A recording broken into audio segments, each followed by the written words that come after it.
Good morning, everyone. Happy September 1st. I am calling this St. Angelo City Council meeting to order. And we begin with a prayer and pledge. And let me first of all, let me try this. Let me welcome my colleagues, Ms. Grindstaff, Ms. Gonzalez, Ms. Farmer. Good morning. Good morning. Mr. Valenzuela, good morning. Mr. Self, and Mr. Fleming. Good morning. Thank y'all for being here. Let me make my way up.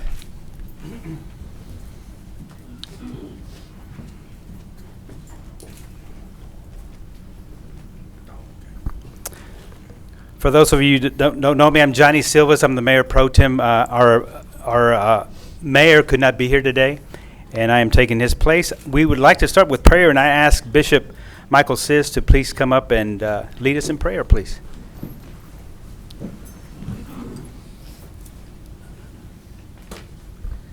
Good morning, everybody. The prayer that I'm going to be using this morning is chosen specifically for this date, September 1st, because this is a day where Pope Francis has asked people around the world to pray for care of God's creation.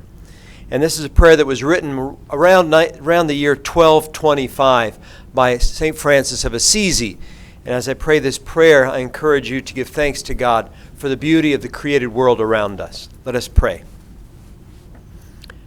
O Most High, Almighty, good Lord God, to you belong praise, glory, honor, and all blessing. Praised be my Lord God with all creatures, and especially our brother the sun, which brings us the day and the light. Fair is he, and shining with a very great splendor. O Lord, he signifies you to us. Praised be my Lord for our sister, the moon, and for the stars which God has set clear and lovely in heaven. Praised be my Lord for our brother, the wind, and for air and cloud, calms, and all weather, by which you uphold in life all creatures. Praised be my Lord for our sister, water, which is very serviceable to us, and humble and precious and clean. Praised be my Lord for brother fire, through which you give us light in the darkness, and he is bright and pleasant and very mighty and strong. Praised be my Lord for our mother, the earth, which sustains us and keeps us, and yields various fruits and flowers of many colors and grass. Praise you and bless you, the Lord, and give thanks to God and serve God with great humility. Amen. Thank you all very much. Thank you, sir. Now, we have three special guests. We have Bryce Bunnell, Audrey Carragher, and Liam Carragher. They're all from Fort Concho Elementary. And Bryce is in the second grade. He's 7 years old. Audrey's in the fourth grade. She's 9 years old. And Liam is 6 years old in the first grade, all at Fort Concho. Come on up and let's do the pledge.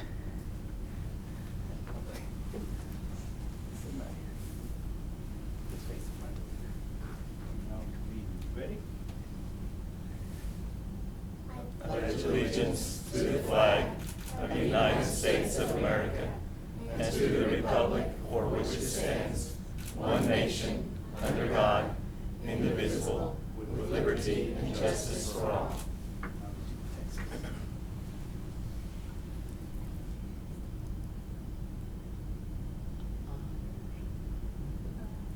Honor the Texas flag. I pledge allegiance to thee, Texas, one state, under God, one and indivisible.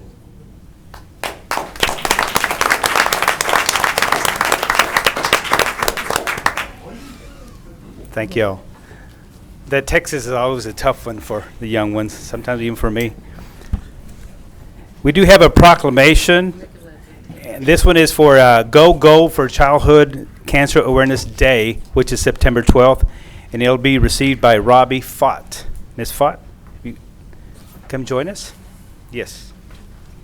Okay. I have a proclamation here I'm going to read for you. The proclamation reads, less than 4% of federal dollars for cancer research and treatment are allotted to pediatric cancers. Most often, private family foundations fund clinical trials and often means for keeping pediatric cancer patients alive. After their son Charlie was diagnosed in 2012 with stage 4 high-risk neuroblastoma cancer, Angela Dina and her family said it was on our heart to do something bigger. Later that year, the Dinas launched their family foundation, gaining national attention with Texas A&M quarterback Johnny Manziel wore Charlie's prayer band during his Heisman Trophy winning season. The Dinas and their foundation will soon be the focus of a PBS documentary titled Going Gold. It will tell the story of how a seed of an idea has grown into a nationwide awareness campaign for childhood cancers through the use of gold ribbons throughout the month of September. The Dina's goal is to make this effort as prevalent as pink ribbons are for breast cancer each October. They recently rebranded Go Gold Fund, has a new slogan, Be Brave, Be Bold, Go Gold, and a new website at gogold.org. Manziel also continues to partner with the Dinas and to endorse their efforts. The City of San Angelo recommends the Dina family for their important and noble efforts to raise awareness and funding to fight this insidious disease and the suffering it causes among children and their families. Therefore, I, Johnny Silvas, Mayor Pro Tem of the City of San Angelo, Texas, on behalf of the City Council, do hereby proclaim Saturday, September 12th, 2015, as Childhood Cancer Awareness Day. Thank you so much.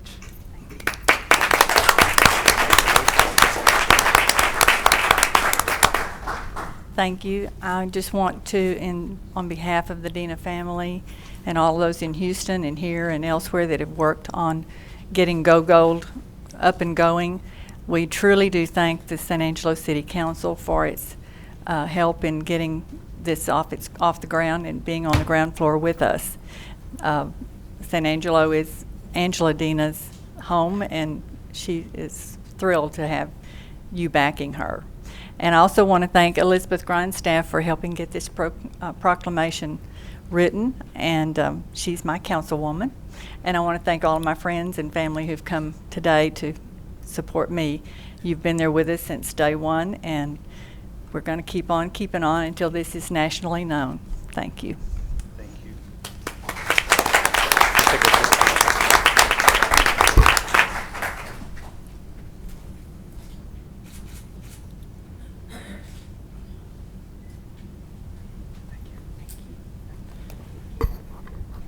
Yes, this is yours. Okay.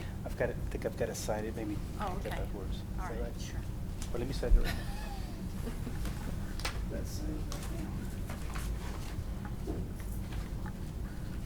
Thank you. And that's a pretty neat little gold ribbon that they will be passing out for us to wear. The next we have a recognition, Amanda Villasana, I believe that's for painting the mural at the animal shelter. Amanda, are you here? There she is.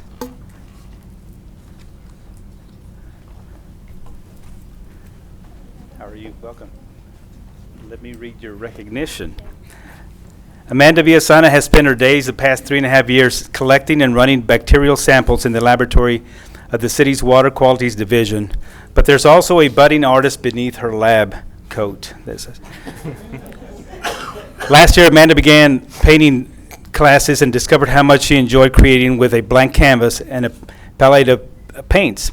After her colleagues learned of her newfound talents, they asked her if she would be interested in voluntarily painting something at the city's animal shelter. She gladly agreed to do so. Her resulting mural, which she designed, sketched, and then painted, required more than 6 hours of work in her free time. The design is a variation of the shelter's Opt to Adopt motto. It shows a patient dog and cat tranquility awaiting their forever home, and it rightly includes the caption, "Adoption is a better option." While working on the mural, Amanda witnessed far too many people surrendering pets to the animal shelter.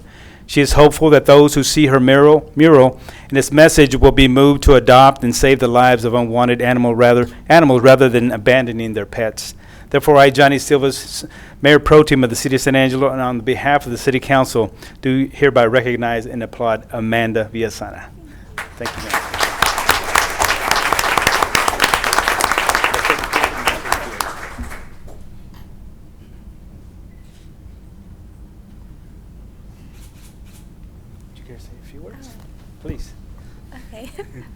Well, thank you, everyone. It was a pleasure painting the mural. It did take a little while. It was very hot, but it was well worth it. And I hope that it touches everyone so they would rather adopt than give up their animal. Thank you. Thank you.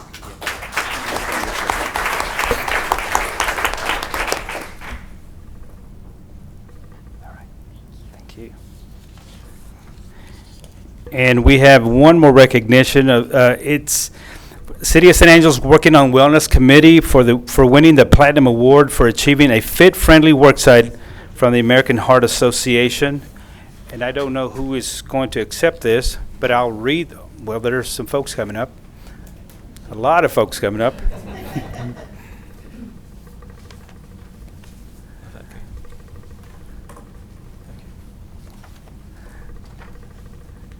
Come on up. I don't bite.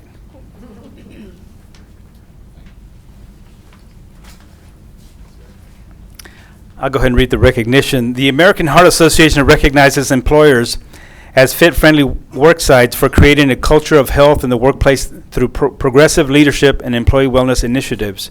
The Fit Friendly Work Sites program is a catalyst for positive change, and we encourage other work sites throughout the nation to be a part of the initiative and make employee health and wellness a priority. The City of San Angelo was recently recognized as a 2015 Platinum level recipient of the American Heart Association's Fit Friendly Work Sites program. Physical activity and employee wellness are very important priorities at the City of San Angelo, and we encourage all of our employees to participate in the many wellness challenges and activities as we offer as a part of our WOW, Working on Wellness, program throughout the year. Therefore, I, Johnny Silvas, Mayor Pro Tem of the City of San Angelo, and on behalf of the San Angelo City Council, do hereby recognize and applaud the City of San Angelo's Working on Wellness Committee for their service and positive determination to make a difference. And who is going to speak? Good morning. Amongst us today is our City Wellness Committee. We meet on a monthly basis as we implement the wellness program for the City of San Angelo. We'd like to commend the City of San Angelo for implementing a wellness program amongst its employees in an effort to make employees healthier. And we'd like to present this award to Daniel, the city manager, and again for its efforts and supporting us in implementing a wellness program for the city. There were 4,600 communities and municipalities that applied for this award, and only 362 communities achieved platinum level status. So we are privileged to have this honor and to allow Mary and I to implement the wellness program, be your wellness coordinators, and to have a wonderful wellness team to support the efforts. Thank you.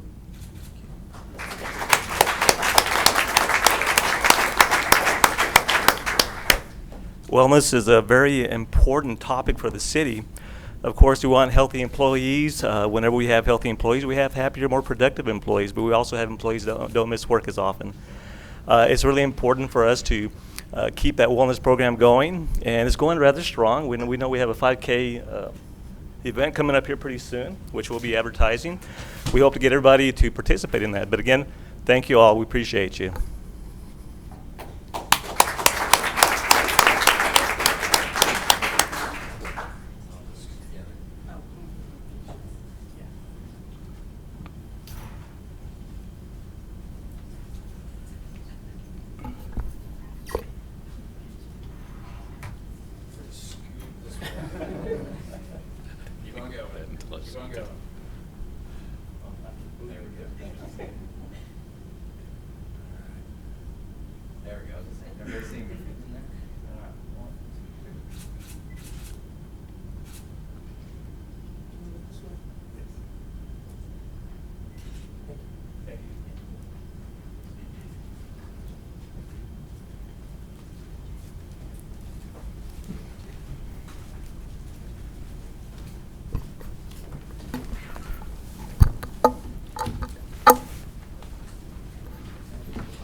Okay. Again, I want to thank everyone for joining us. We are at the public comment portion of the meeting, and this is for issues or concerns or items that are not on the agenda at all. And anybody wishing to speak from the podium by stating their name and limit remarks to less than 5 minutes. Council members may request that whatever is spoken about at the podium be placed on a agenda for a future, placed on the agenda for the future. The council takes public comment on all regular items during the discussion of those items. So anyone wishing to comment about anything not on this agenda, please step to the front. State your name. I've been gone for a while, so I will state my name, Harry Thomas. I appreciate everybody's prayers and good thoughts as I went through this surgery a little bit ago. I want to talk a little bit about Boys and Girls Club, 50 years in San Angelo. One of our alumni happens to be your Mayor Pro Tem. Another one of those individuals won an award at ASU last week, and that's Joe Munoz. Those are two of the high-profile alumni from the Boys Club back in the 70s. What we want to do is invite everybody to come and help us celebrate on October 22nd at the Cactus Hotel. Texas Roadhouse is going to be serving dinner that evening, and a group called Jennifer B. and the Grooves that won the blues competition a couple of years ago here will be our entertainment. We want you to come and help us celebrate as we reach back in time a little bit and honor some of those other alumni that we made a positive impact on their lives and today are successful citizens. One of the things we want to talk about real quickly is what our mission is, and that is to enable all young people, especially those that need us most, to reach their full potential as productive, caring, and responsible citizens. And we take that every day as we take these young people, some from disadvantaged circumstances, and improve their lives. We have a 91% graduation rate for our kids that come at least 2 days a week. Every one of our kids last semester in the spring was on the A or AB honor roll if they came at least 2 days. Because the first thing we do every afternoon is put them through an hour of education, helping them with homework. Playing games that sometimes they don't understand is helping them with education. Our 5 core programs are education, leadership, the arts, sports, recreation, and fitness, and abstinence. So I will talk a little bit and say thanks for the support that you've given us in the past and invite you to come out. You may contact the club directly at 655-8343, or you can talk directly to myself or Mr. Ed Lopez, that is the Chief Professional Officer at the club. Thank you. Thank you, Harry. I'd like to also echo, they do a fantastic job. And look at when he said 70s, it brought back memories. I was 10 years old when I first attended, and it kept us off the streets and on the straight and narrow, and there was a lot of good leadership back there. So thank you, Harry and Ed Lopez, for what you're doing. Any more public comment of any kind? Mr. Rick. Council, I have some exciting news I want to share with you today, which involves an introduction. I want to introduce to you Mr. John James, who is our new Planning and Development Services Director. And so John joined us yesterday. I'm probably more thrilled than anyone. He comes to us he comes to us from the city of Abilene, where he had over 10 years of experience there. Prior to that, he was in the city of San Marcos. John has a wellspring of experience and talent that he brings to join with some wonderful staff that we have working in that area. So I just want to introduce him to you, and you know where to find him. If you don't, I can give you his phone number, and so we're glad to have him join us. What took so long, Rick? John, would you care to say a few words? Just good to be here. Glad to finally be on board, and look forward to working with you all. All right. Good having you. Welcome. If there is no more public comment, I will close the public comment portion and open it up to the council. And maybe we can do consent agenda items as well as public comment. Ms. Grindstaff, we'll start with you. I don't have anything to remove from the consent agenda, but just wanted to let everyone know that my next neighborhood chat will be September 14th. That is a Monday evening at 6 p.m. We'll meet at Mr. T's, and we'll be talking about new trash service, how it's going, and what Republic can do to help us and what we can do to make Republic service more streamlined in our neighborhoods. Awesome. Thank you, ma'am. Ms. Gonzalez? Nothing. Nothing. Mrs. Farmer? I have nothing to pull from consent agenda, just one comment. I want to thank the staff and thank the Republic officials for attending and making one more town hall meeting for me recently. And I think a lot was settled and accomplished with some dissatisfied people, and hopefully we can continue to work with citizens. Thank you. Thank you, ma'am. Martin Self? I have nothing to pull. I would like to say, while I'm going to be voting on the consent agenda, I'd like for the records to show that I'm going to abstain from item L. Item L. So noted. Thank you, sir. Mr. Fleming? Nothing to pull from the consent agenda, but two different comments. The first comment I would like to state about the upcoming election and a lot of the phone calls that I've received on there's a lot of misinformation out there and a lot of misquotes out there. And one of the things I want to say is 2 meetings ago that when this was talked about, it was never brought up to me by the Charter Review Committee or anybody before that meeting that was going to be an automatic appointment. When I left the meeting, I left, and within 30 seconds, that situation changed totally. It wasn't by vote, it was by concession. And I'm very unhappy about the situation. I did not even know that situation had happened because I was reviewed by, or I met with the review committee a couple of times, and that was never, ever talked about automatically appointing our police chief, that he would be just automatically appointed. I have issues with that, and I'm not sure what I can do about that. I've been told there's not much I can do about it other than cancel or try to cancel the election. So I just wanted to put that out there and let everybody know that. The second thing I have is a community meeting that's going to take place concerning Highway 277 and Grand Canal intersection. It's a very bad intersection, and my residents that live in that part of town, we're having a community meeting on Thursday at 6 p.m. at Southgate Church of Christ, and the meeting should not take I wouldn't think more than an hour to discuss what possible fixes we may be able to do at this time. Thank you. Thank you, sir. And I just wanted to mention, I do echo what Marty said on from Rodney said on the appointed versus elected. Sometimes our personal lives come into play and get us out of the role of this volunteer position we sit in.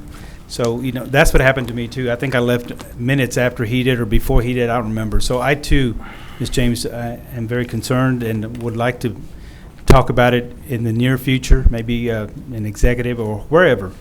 But I just wanted to say it also, and I'm glad I see Shane here. I got a couple of phone calls last couple of days on Harris Avenue that it's needing to be swept real bad, is what I've been told. And then I did receive a phone call last night from a parent whose child or grandchild goes to McGill. I didn't get a chance to call the school administration building this morning, but there's a couple of children out there that got sick from their drinking water at McGill Elementary. So I just wanted to make that public and known, and maybe somebody from the school will hear of it. But I just wanted to share that, and that's all I have. I do want to make sure I make it very clear that there's nothing as far as with the city water. There's no issues at this point that we're aware of. So I just want to make sure that you made that comment that it's not. Right. No, it's not city water. She did mention, and it was a grandmother that mentioned that where they get their cold water, it is filtered, but I guess it's their water. I don't know. Somewhere around the water fountains that there was. She knew of 2 kids that went home. Just okay. sick. But we do have safe drinking water. We have very safe. Just want to make sure. Okay. All right, I need a motion on the consent agenda. Motion to approve. Second. Except for And we know about Mark. We have a motion to approve, and I do have a second. All in favor of? approving? Aye. Aye. And against? Okay, that's a 6-0 vote. Mine is Marty's. On item L. One On item. item L, yes. Yeah, when you've never done this before, it's a little different. Okay, moving on to regular agenda items, we will start with item A, and it's a public hearing and consideration of an appeal of a decision by the Planning Commission in regard to a request for the expansion of a non-conforming use in a neighborhood commercial or CN zoning district to allow for the construction of a residential storage building accessory to an existing single detached dwelling located at 1217 South Bryant Boulevard, occupying 0.307 of Lot 12 and south 30 feet of Lot 11 and north 9 feet of Lot 13, Block 36 of the Park Heights Addition. Presentation, but Planning Manager Rebecca Guerra. Please, ma'am. Good morning, Good Mr. morning. Mayor Pro Tem, City ma'am. Council, Rebecca Guerra. This item before you is an appeal of a non-conforming use. That is case number 1501 in the name of Davis. It is .307 acres. It is 110 feet north of West Avenue I, literally on South Bryant Boulevard. It is in single-member District Number 5, and it is located in the Santa Rita neighborhood. So before I move from this slide, this project went before the Planning Commission on July 21st. So that's a correction that needs to be made on the staff report. It was unanimously denied, 7-0, which is the second correction that needs to be made. And so as a result, the applicant, Mr. Davis, has chosen to appeal before the City Council. And so the zoning ordinance gives any applicant the opportunity to appeal any decision, whether it's an approval or a denial, from Planning Commission to City Council, where they can make the ultimate decision. So that being said, the future land use of this site is neighborhood center. The zoning is neighborhood commercial. However, as we get to the non-conforming use, there is a single-family residence on this site. So because the site is zoned, as you see before you, neighborhood commercial, and there's a single-family residence on the site, any expansion of that residential use is called a non-conforming use expansion. And so that requires approval from the Planning Commission. And then, if denied or even approved, can be appealed before City Council. So the applicant has requested to expand that residential use by constructing a accessory structure or a storage shed in the back of their property. And so here are some pictures of the site and the surrounding site. The site is located on the top left corner of the screen before you and also in your staff reports. And the next slide will show you on the left-hand side the backyard, and this is a picture taken from the alley where the proposed storage shed is intended to be placed. So staff's recommendation is approval of the appeal of NCU 1501, subject to one condition of approval, as stated in your staff report. The basis of the analysis is that minimum visual impacts are expected on surrounding properties because the proposed structure is proposed to be located in the back of the property near the alley. So technically it won't be viewed from a principal right-of-way like Bryant Boulevard. The proposed expansion is anticipated to blend with the existing house and the future land use of commercial, as well as the zoning designation, should this site ever be developed to its maximum potential or its maximum development capacity, which is neighborhood commercial.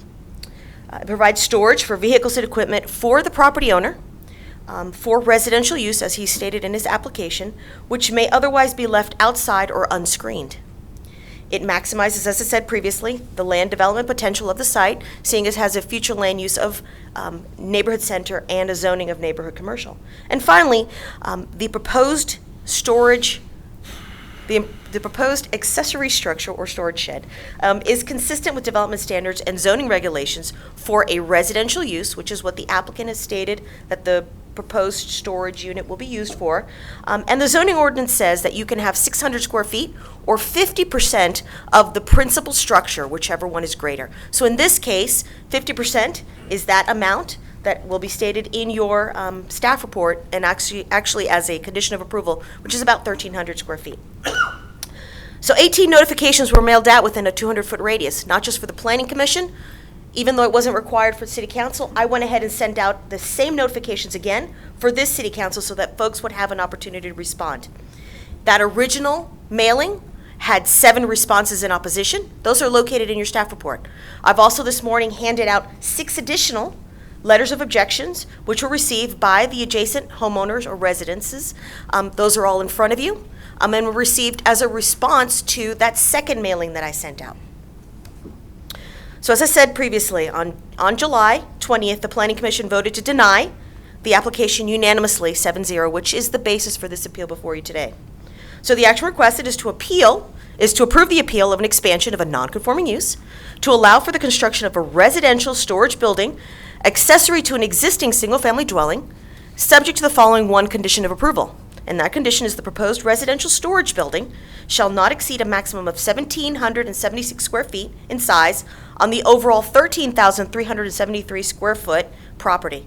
No further accessory buildings shall be allowed on the property. This concludes staff's presentation. We're available for any questions you may have. Thank you. My question to council is the proponent here? Would you like to hear from him first, or? Yes. Yes, we'd like to hear from Mr. Davis. Hello. I'm Daniel Davis, and I'm the one that's trying to build basically a garage for my vehicles out there behind Bryant. I live there. You know, I know eventually the area is going to be commercial up there. And so I think it'll fit perfect into commercial, and especially, neighborhood commercial. But I do live there, and I've had several wrecks on the road right in front of my house. The last one, I had a stop sign land in front of my house. And I take my kids out and put them in the car right in front of the house. And y'all all know what Bryan is. I mean, it is a major highway. And so basically I want to take and put it in the alley where I pull in and pull my vehicles in, and I've got boats and everything else. And I'll have them all protected. And basically that's what I'm building this for. Originally thought that we were going to rent the place out to a construction company and change it business-wise, and he was going to have it as storage. You can't do that. I mean, city rules have it as the commercial ordinance. So that's next. He's already moved on and bought something else. So that's my property. I live there. I plan on using it. So that's pretty much it. I don't know if we had questions or anything else. Liz, this area. Elizabeth Grants. Ms. Grandstaff, your area, any? I have questions, but not for him. Okay. I have questions of staff. Ms. Guerra? Rebecca, what was staff's recommendation at the Planning Commission? It too was recommendation of approval for the same reasons before you. The staff report has not changed other than the inclusion of information for City Council from what was presented before Planning Commission. And why do you think the Planning Commission voted the way they did? Based on the discussions that took place, some of the things that they indicated was that the property appeared to be utilized for commercial purposes. The application that we received indicated that it was residential use. We asked the applicant on the record if the structure was being utilized as a residence and if the proposed structure would be utilized as residential storage. Given those responses and given what was in the application, that was the basis of our recommendation. And if I look on the front of Abe there, or South Bryant, it looks like the neighboring properties are also commercial in nature? Yes, ma'am. All of them have zoning designations of neighborhood commercial, and as well have future land use designations of neighborhood center. So as I said, this is an anomaly as a single-family dwelling, but as an anomaly or as a non-conforming use, they have the right to expand subject to approval from either Planning Commission or ultimately City Council. So really, everything in that block face is some sort of commercial. You say neighborhood commercial. Yes, ma'am. And then the problem then being everything across the alley is still of a residential nature. That is correct, ma'am.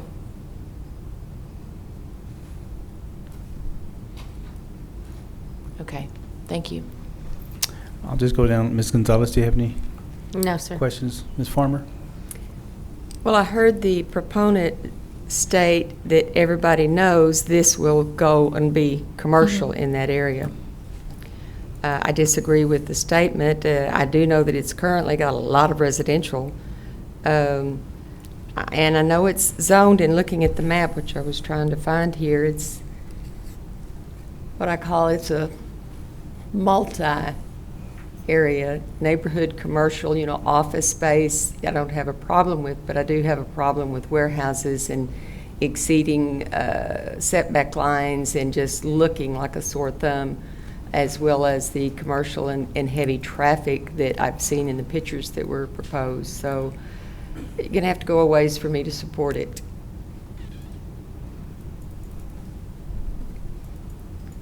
Okay. Is that it? I'd like to hear from the other Yes. council members. I'm waiting to Oh. see if you were finished. Yes. I would just like to hear the opposition if there is any. I mean, I take it there's somebody here that's going to speak in opposition.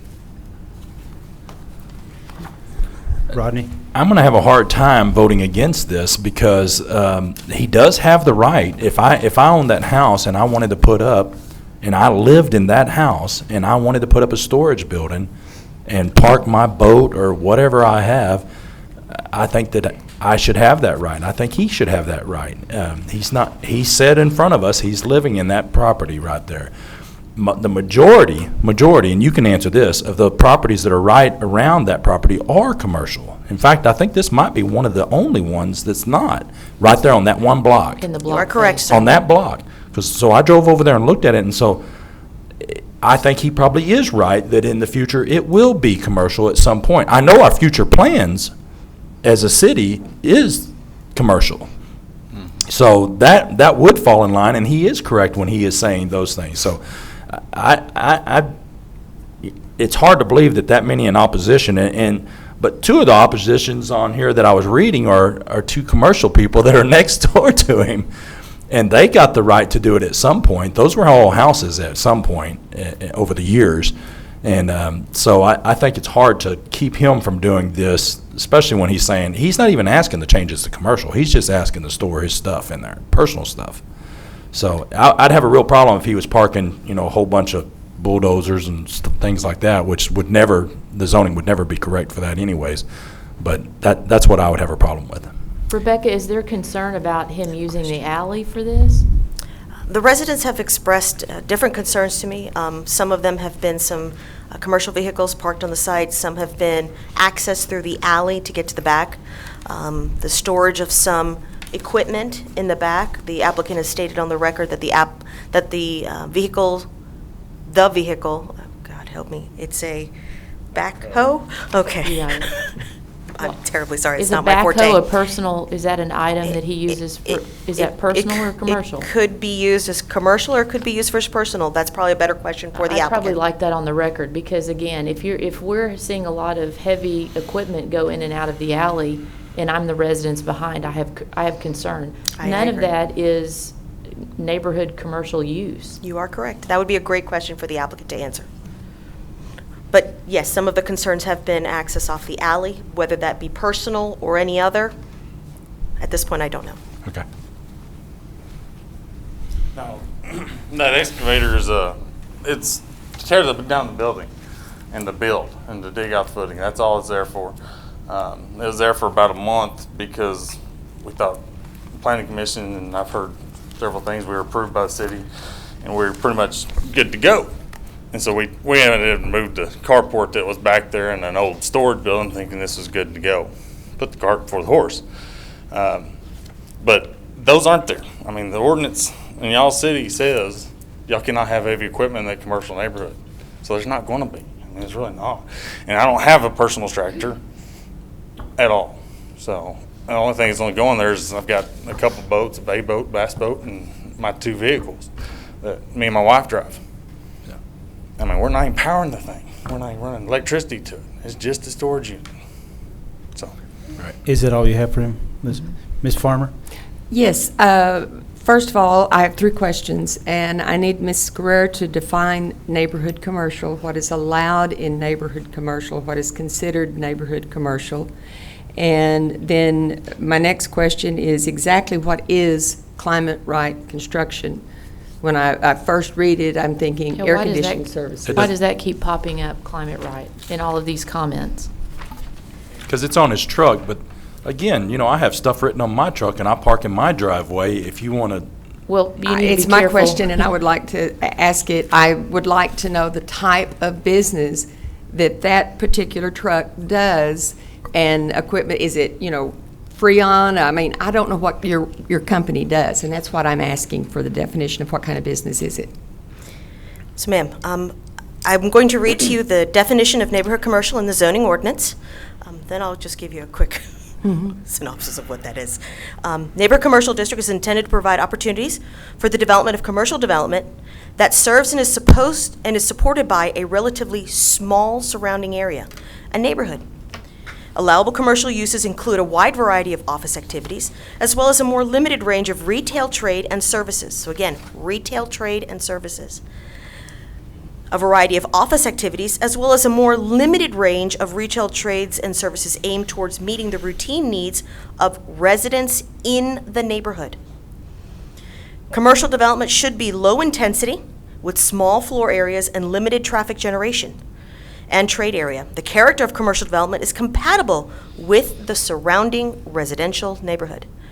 This district is also intended for commercial establishments whose activities and materials and merchandise are housed entirely inside a building, except as may be allowed by the general development standards of this zoning ordinance. So basically, small development, focused primarily on retail service or uses, compatible with the existing neighborhood and meant to serve the existing nearby neighborhood. Climate Right is not owned by the applicant. Climate Right is owned by a separate entity. As I understand it, is a remodeling company. That is probably a better question for you to ask the applicant as to why the references to that, or some of the opponents that have come up. This applicant has indicated on the record that this is a single-family residence. It is being utilized as a single-family residence. His application has stated that, and he stated that on the record. So as far as staff is concerned, this is what we base our review on. And that and the zoning ordinance is the recommendation that's placed before you. I was reading the minutes from the Planning Commission, and the proponent's statement that he was asked if it was his home or was it his office, and his reply was, "It is my home office." So the zoning ordinance allows any single-family residence to have a home office in it. As long as there are certain stipulations within the zoning ordinance, but as long as the structure, the principal structure, is not being utilized as the business itself, but instead as a home office. You take calls, you may even get a client. But again, it's not meant to be a business. It's meant to be as an office based in your home. And then reading in your general information, I was reading the items around it, offices, residential, single-family dwellings, offices, residential, and there are office commercial.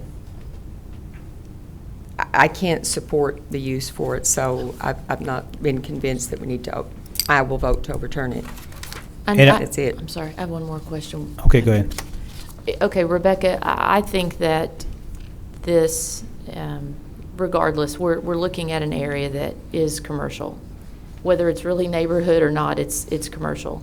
Is there anything that is there any development benefit he gets out of developing this in residential in the way of setbacks that might not be the same if he had made application, let's just say, for some commercial designation? He already has a commercial designation.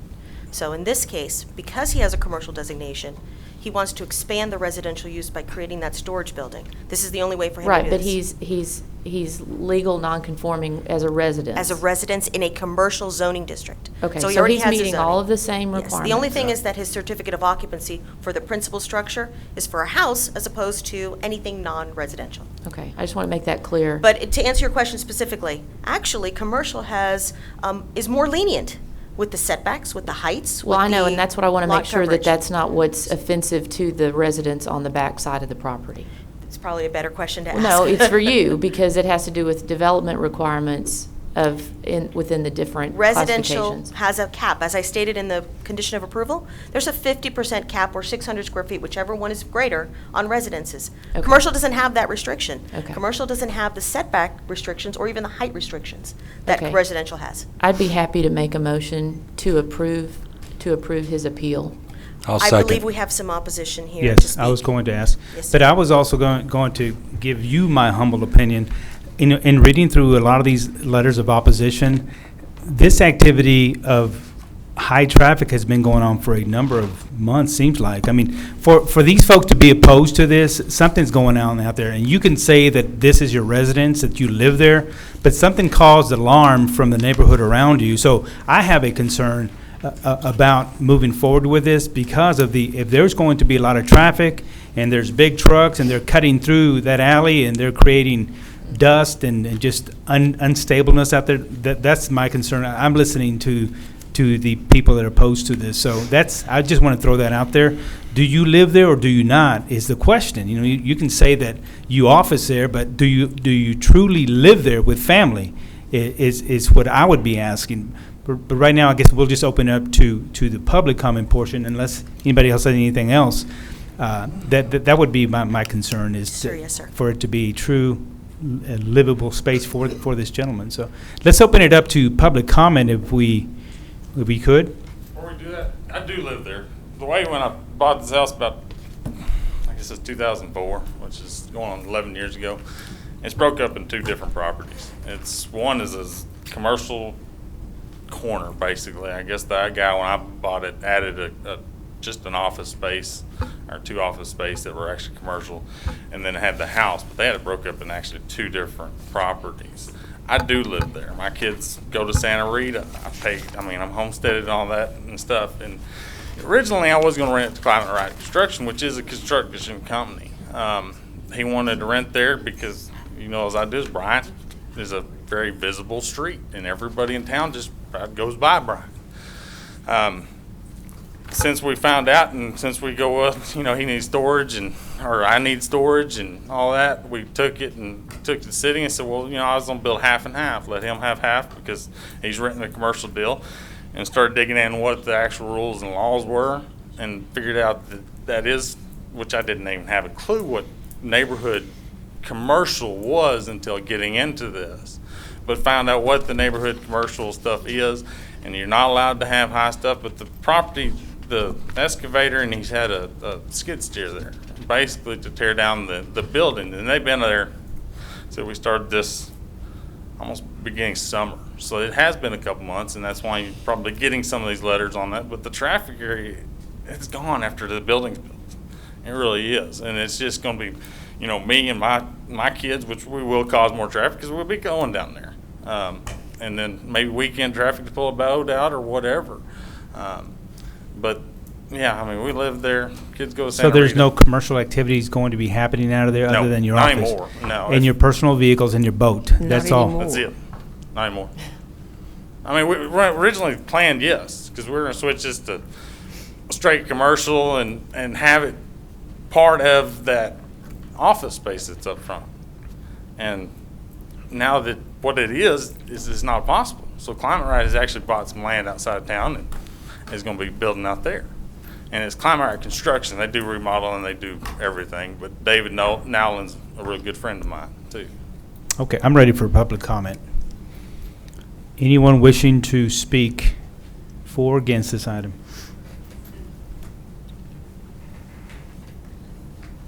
State your name, and you have 3 to 5.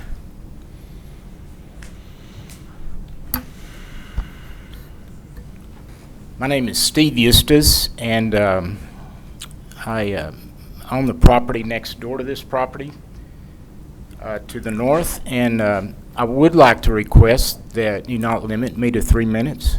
My testimony is very important for the record, and I've got answers to y'all have brought up some excellent points, and I have a prepared presentation and would like to make that a part of the record because I can answer everything y'all brought up, and y'all have brought up some excellent points.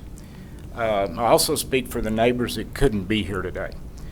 Over the last 40 years, I've probably been involved in more than 100 zoning cases, and I've never seen one like this.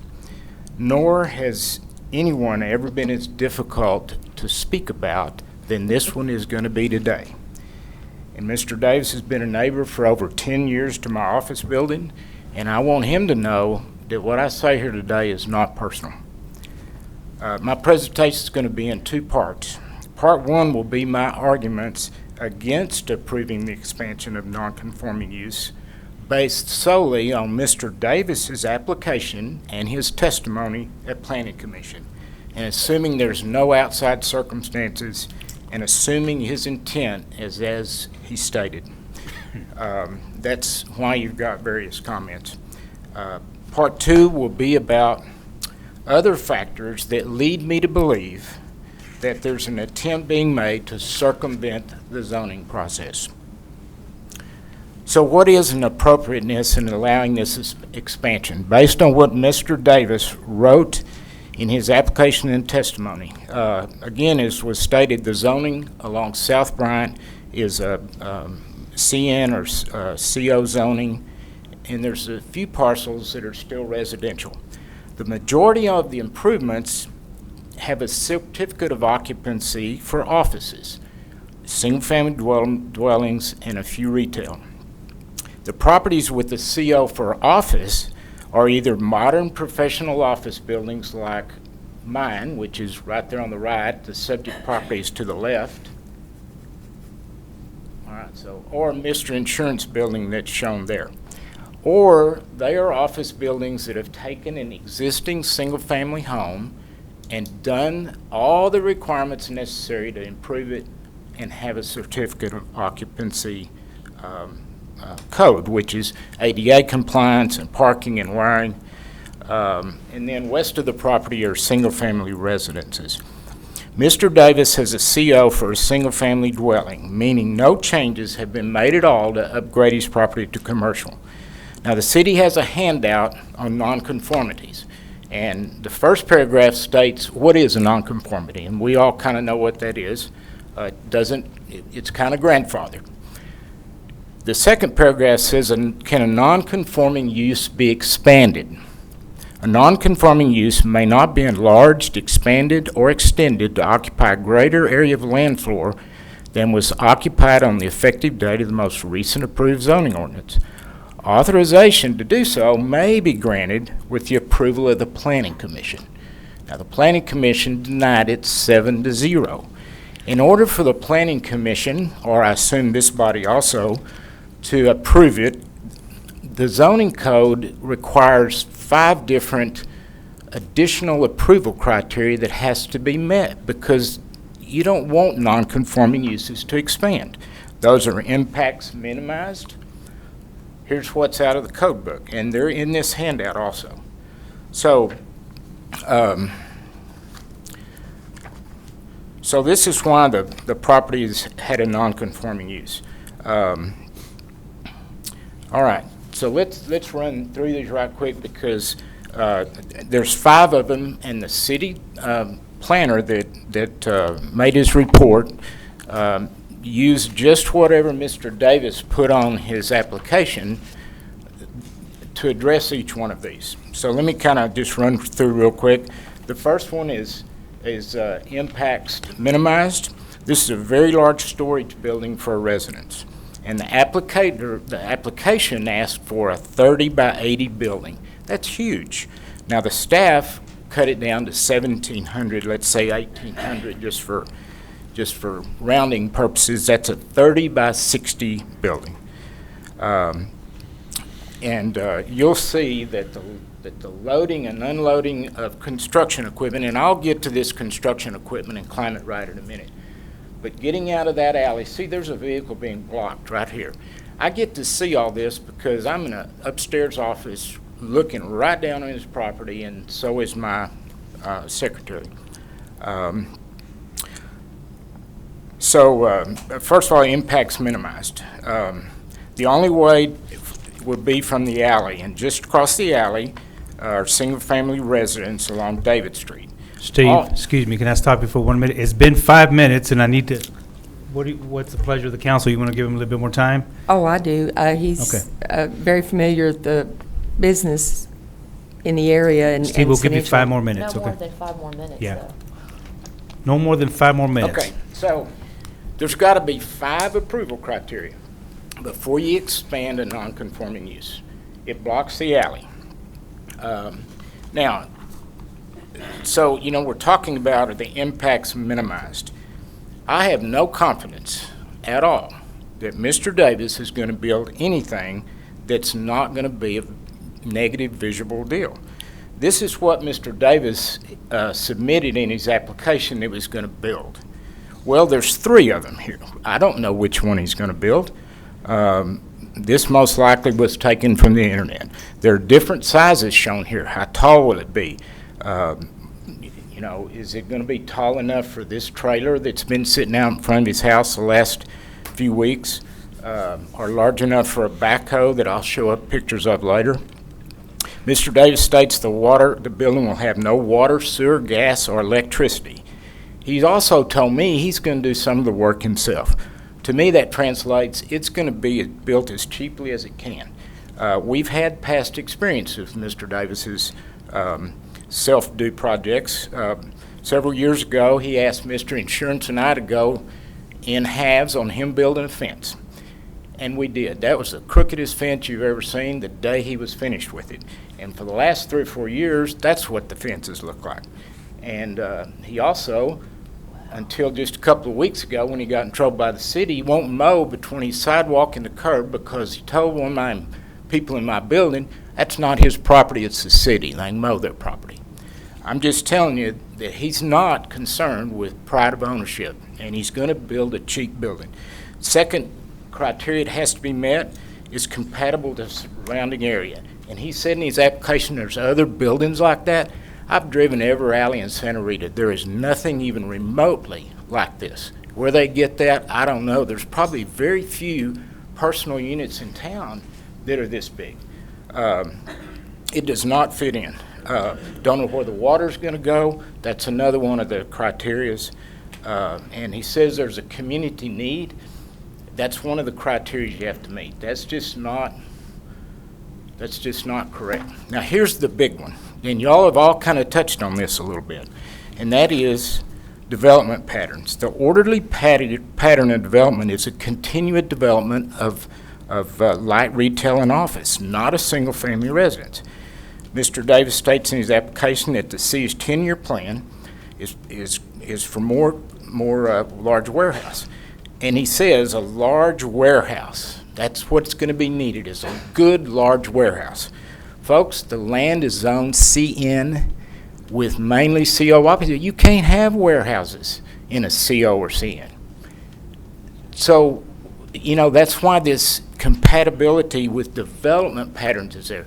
So you can have a big storage building in your backyard, but in a CO or CN, this is going to instantly become a warehouse that's not allowed there. So it doesn't meet that criteria at all. So I just, you know, the Planning Commission looked through all of these, and they recommended 7-0 to deny, and I hope y'all support that. Now, the second part is why I think there's an attempt to circumvent zoning. Over 2 minutes. You have 2 minutes. Last 3 or 4 years, Mr. Davis has tried to get me to buy his property. I always tell him the same. I don't know it.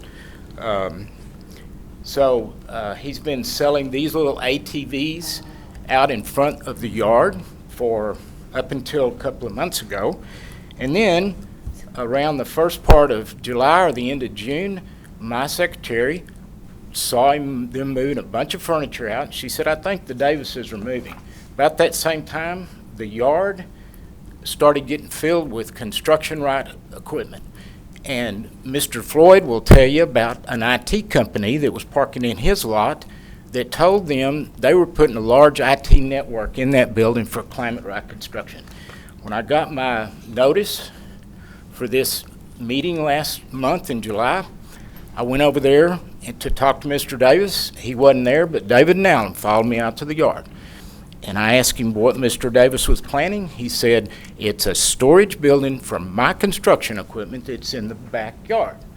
There's more climate right construction. They're there every single day, 8 to 5. Maybe there's 1 or 2 trucks, maybe there's 6 or 7. They're there every single day, including yesterday. So this is the construction equipment that's been parked in the back it was moved about 10 days ago. But they would bring trailers in and load it up and go away with it and then bring it back. Now, it is gone for the last 10 days or so. But the construction right company is in there every single day. And Mr. Davis says he's not renting it to anybody. That was his testimony at planning. I will tell you that right after the planning commission meeting, within a couple of days, there's no vehicles at that house. And also, Mr. Nowlin told me in that conversation that Mr. Davis and his family had moved to Coleman. And he said he's keeping a few things here so when he comes to town a couple of nights a week. There has been no vehicles there except about 3 weeks ago, 2 nights on the weekend, and this past weekend. That place is nothing there after 5 or so till 8:30 till the climate right. Steve. Okay, that's enough. Thank you, sir. Time's This up. should be denied, absolutely. Thank you. Can I ask a couple of questions just while Sure. his testimony is fresh? On the CO and the CEN, can you do storage building? This is For Rebecca. Can you do storage buildings in CO, CN? Depending on the warehousing or the storage. So I think you the can. warehousing and freight movement, as unfortunately we all know now at this point, is not a permitted use outright in the CN zoning district. However, self-storage may be permitted with a conditional use approval from the Planning Commission in the CN zoning district.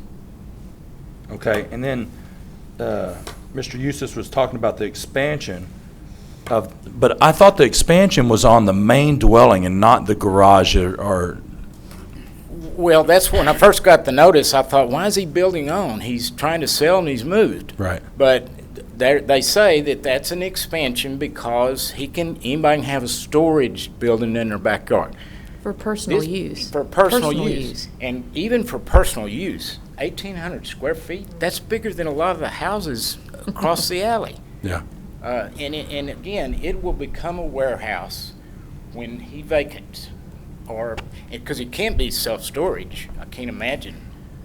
Well, he's still gonna have to go through. He'd have to go through some kind of zoning change, though. He'd at least have to bring the That's my worry now. Is he can come back to us now and ask for, or he could actually just do ask for a certificate of occupancy and change everything in to make it, because it's already zoned commercial. Zone, but it'd take a lot of money to convert the house, and that's why my suspicion is that there's an attempt to circumvent the zoning process. Yeah. My thought, just from what Nowlin told me, let's get this built. This is my opinion. Let's get this built I'm not accusing Nowlin. He was very nice and open and honest in our discussion that he was going to be in that building. Right. But I suspect that Daniel's thinking, let me get this built as a personal storage deal, and then I'm out of here, and Climate Right can buy the property, and there's a warehouse back there. That's what I fear. Let's get more public comment. Yeah. Rodney? Anyone else? State your name, please. Good morning. I'm Rodney Floyd, and I'm with Mr. Insurance Agency.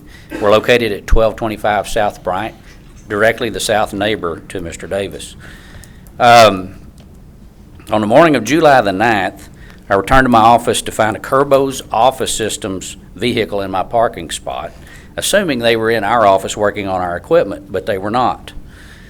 Later that afternoon, the vehicle was still there, and they were not at our office, so I called Kerbo's to find out why that vehicle was parked in my parking spot at our office.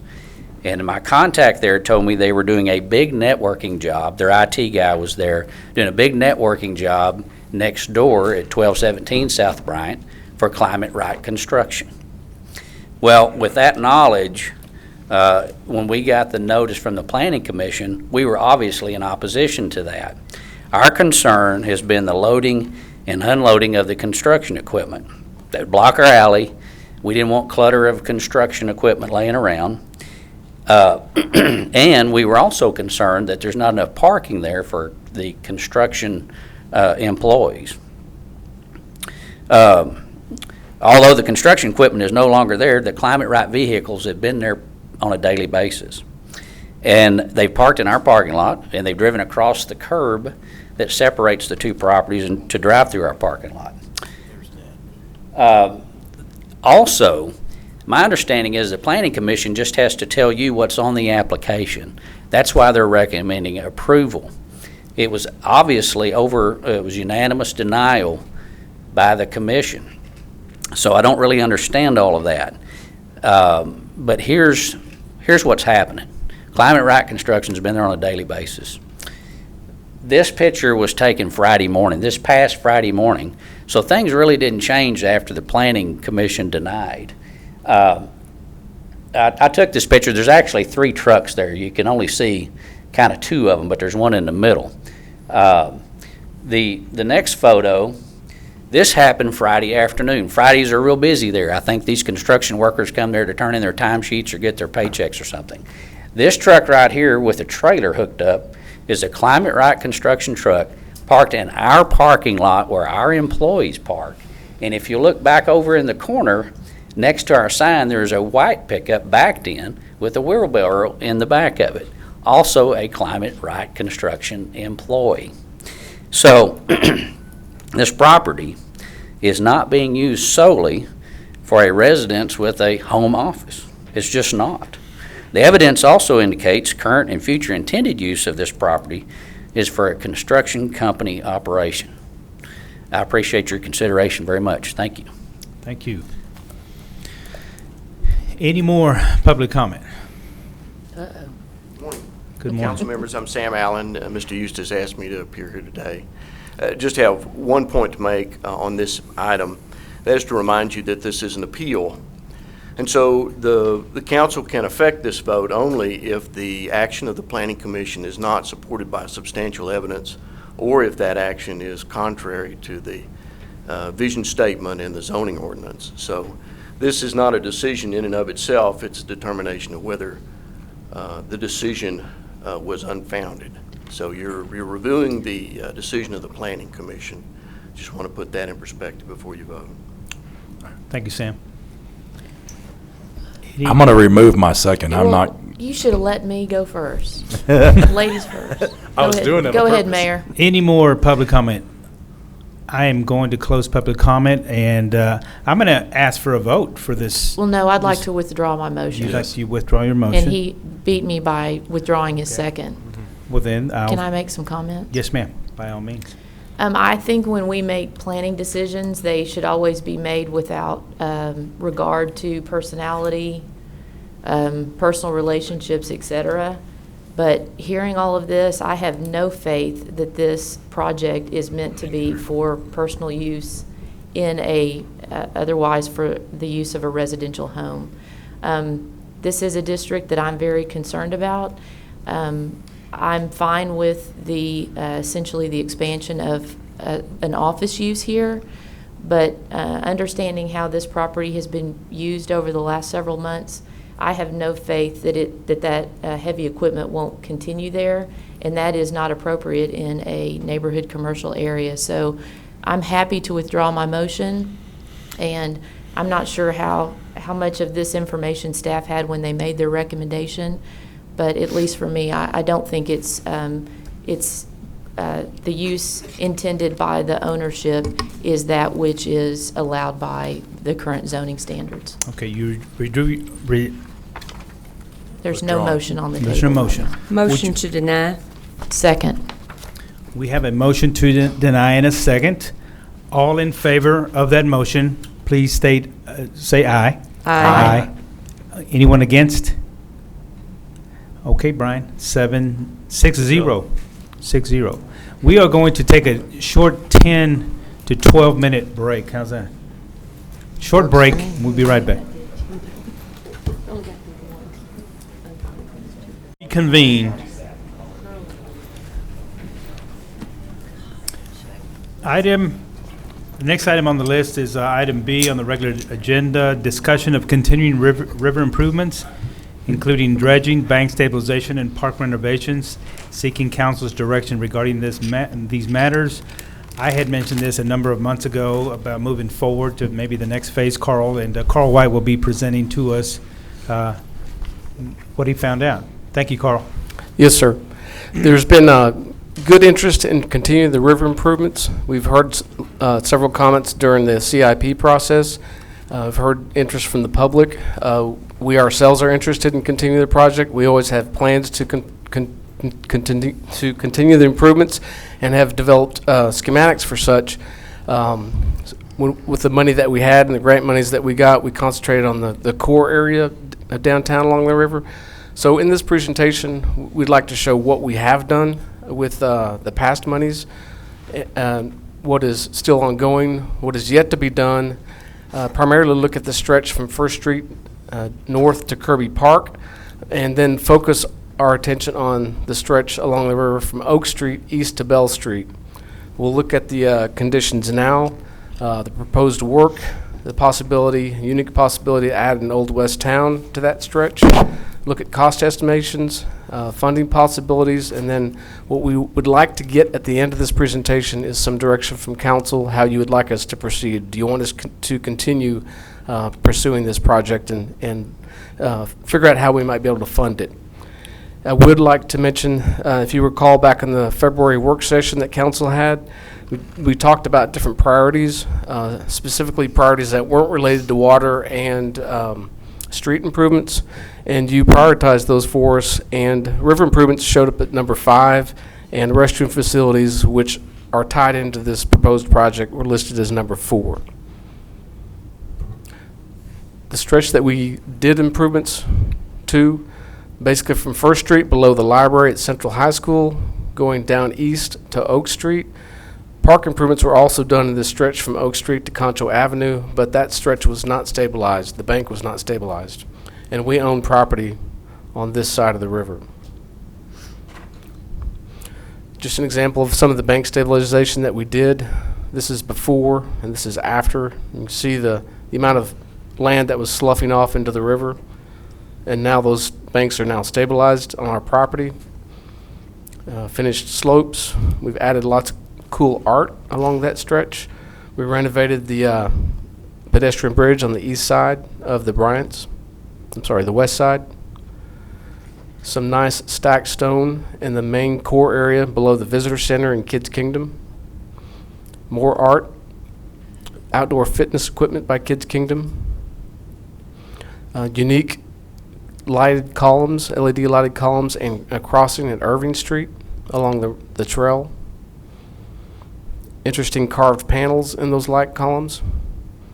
We created the Bosque, the games court area, and we're continuing to develop that with the concession building that's now being built, as well as the putt-putt course that's going to be added here it's started to be added in a few months. There's the Bosque. Added new lights along the trail. We renovated the fountains and got those going again. Added shade structures, LED lighting underneath the bridges, more art, interpretive areas below the Oak Street where the old crossing was from the fort to downtown. We added new trail sections, primarily the one on the south side of the river from the Girl Scout building from the Visitor Center to Irving Street. We added some landscaping and still have more to do. Going back a little bit farther to the first part of this project, we completed the Paseo connection. If you recall, this used to be, before then, just caliche. It was a dirt road that connected below the art museum. So we added the landscape areas, working with the UCRA, the filtration ponds, and finished that area out very nicely. We also, early on, purchased property. We purchased the old Edgewater site on the south side of the river between Chadbourne and Oak Street. We also purchased property between 19th Street and 29th Street. So now we do have all property between 19th and 29th Street so that we can connect a trail through that section. Except for one little sliver. One small area at the end we lack. Well, most of it. I thought we had it. Okay, the Bosque. Looking at the Bosque, this concession building is getting built right now. We'll have the food truck area and then the putt-putt golf course here. Just right quick, talk about the section above First Street. Here's First Street. There's the loop, Houston Hart. This section is one section to be considered for improvements. As you can tell, in this section, there's not too many large areas where there's pools of water. Some sections are more like a stream, especially the section between 19th and 29th Street. As you may recall, we dredged the river primarily from this location below 14th Street all the way down to Sulphur Draw. So that section wouldn't need to be dredged. And the banks are fairly well stabilized from 14th Street down to Caddo Dam. Here's the location where we could eventually add a trail from Kirby Park all the way down. We don't have a trail until we get to 14th Street. So there's a good opportunity to create a trail from 14th Street to 29th Street. Much of that section has been designed for improvements, but this section here has only been designed conceptually. But the section we would like to focus on next are improvements from Concho Avenue all the way east to Bell Street. That section has already been designed. We don't have construction documents for it, but it has been designed for all the improvements. Now, the design does not continue down to Lone Wolf Bridge. It continues east to Bell Street. So, some examples of what we'd like to do. Here, this is Concho Avenue right before you cross the river, leaving downtown. We need to improve the crossing here, and actually our plan is to bring that crossing underneath the bridge to connect to City Park and then across over to Rio Concho Gardens across the river. We have serious erosion problems. This is across from the Clarion. We have opportunities to add nicer restroom facilities. This is at City Park. More erosion. We've actually closed off sections of the trail along the river because of the erosion. Examples of erosion. An opportunity to create another crossing underneath the bridge. This is at Rio Concho Drive before you cross the river, heading towards the sports complex. Sheet erosion, destroying the parking area and the parklands below the road. Opportunities to add lights and irrigation to bring this park section back to life. So what do we propose to do? In that section, we propose to dredge the river, basically from below Johnson Dam to Bell Street. Stabilize the banks along our property, of course. We can't do the private property. Add lighting and electrical. Add restrooms, at least one set of restrooms in that stretch. Consider the opportunity to add an Old West Town, which I'll show you here in a second. Improve some of the trail work and maybe add some trail sections. Add standard park amenities, irrigation, landscaping, and some more art. The Old West Town, you may have heard something about this. This is kind of what we're thinking about, and it's been proposed by the Concho Cadre Company. They're a local reenactors group that performs at Christmas at Old Fort Concho and other events. They're really very fun and entertaining. They do exist as an organization, and they're trying to find a place where they can do these reenactments on a regular basis, perhaps as events, drawing in tourists to downtown, and we think it's a really good idea to consider. This is the location that we're thinking about adding it. This is east of Oak Street, below the Eggemeyer property. Here's the Eggemeyer property. The river's behind us here throughout these large pecan trees. This is looking back to the west of that proposed site. Here's a conceptual layout of what that might look like. You have building fronts, as you saw in the earlier picture. Maybe one building that could be either a restroom or a concession building, but also look like maybe a bank or some other Old West building. Another building that would be more open, that could be like a saloon where you could have reenactments, maybe gunfights, other things like that with the old town. And perhaps even an opportunity to connect to the old agricultural museum at the Eggemeyer site. As far as the cost, these are our cost estimates. Dredging about $3 million. If you recall, we spent $1.5 million at the last time we did dredging from 14th Street down to Sulphur Draw. Bank stabilization about $5.5 million, and then you can see down the line restrooms $250,000, the Old West Town about $600,000, and then a total of about $12 million. How could this be funded? We haven't figured out a funding plan for it yet, but it could include half-cent sales tax, hotel occupancy tax, primarily hotel occupancy tax for the improvements that would draw tourists.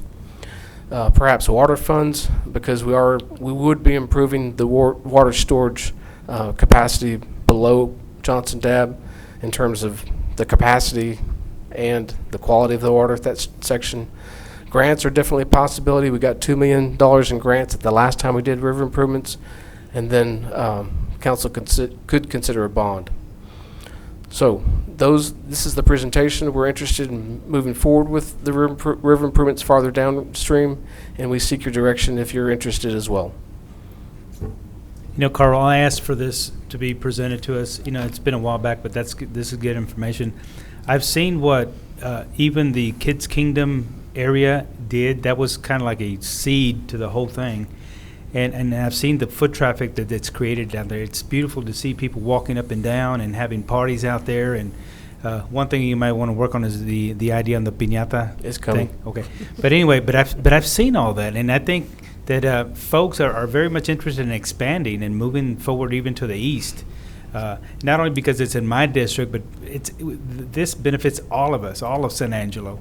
And I think it's just a feather in our hat when we see folks that are happy and out there walking, and it's a health issue, a health activity that they do out there. So it's a plus for all of us. You know, it's just San Angelo would be a diamond in the rough again for a lot of folks that come visit the visitor center. People have commented many times on the beautiful building, the area down there. So, you know, thank you for bringing it forward.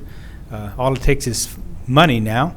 So I guess, in my humble opinion, we move forward to finding ways of putting all this together and making it happen. So I'll open it up to 10 years ago, Johnny, when we worked together on the river project, the Bosque, and the visions that we had with Carl and Rick is to capitalize on what the good Lord provided us here in San Angelo, and that's the Concho River and the bank system. And I'm excited, as long as we can find the funds without using general fund dollars, to move the next 10 years to continue to let's tie the Bell Street with the downtown along the river. And then I had the opportunity this weekend to drive the area along the river from Central High School all the way to Kirby Park, got out and walked some, and it is absolutely beautiful.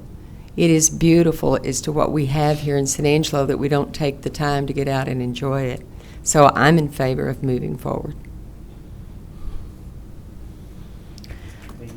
further discussions, any comments? Sure. From I think, like you said, the river is probably one, if not our single greatest asset here in the community with regard to public space and the health benefits and just the ability for a community to gather and not spend any money in a beautiful environment.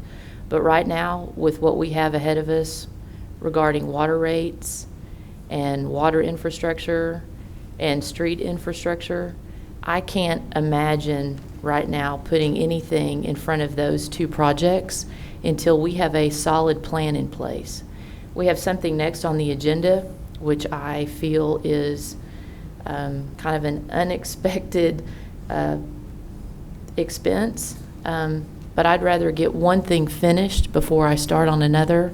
And so right now, I would kind of like to see this placed not in the forefront, but let us get some work done before we start talking about more public dollars for these kinds of activities.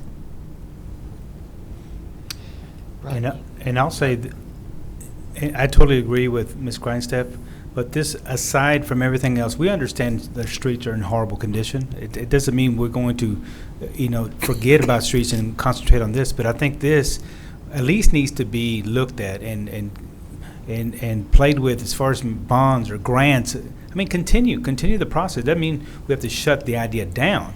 No. I totally agree with what she's saying about everything else.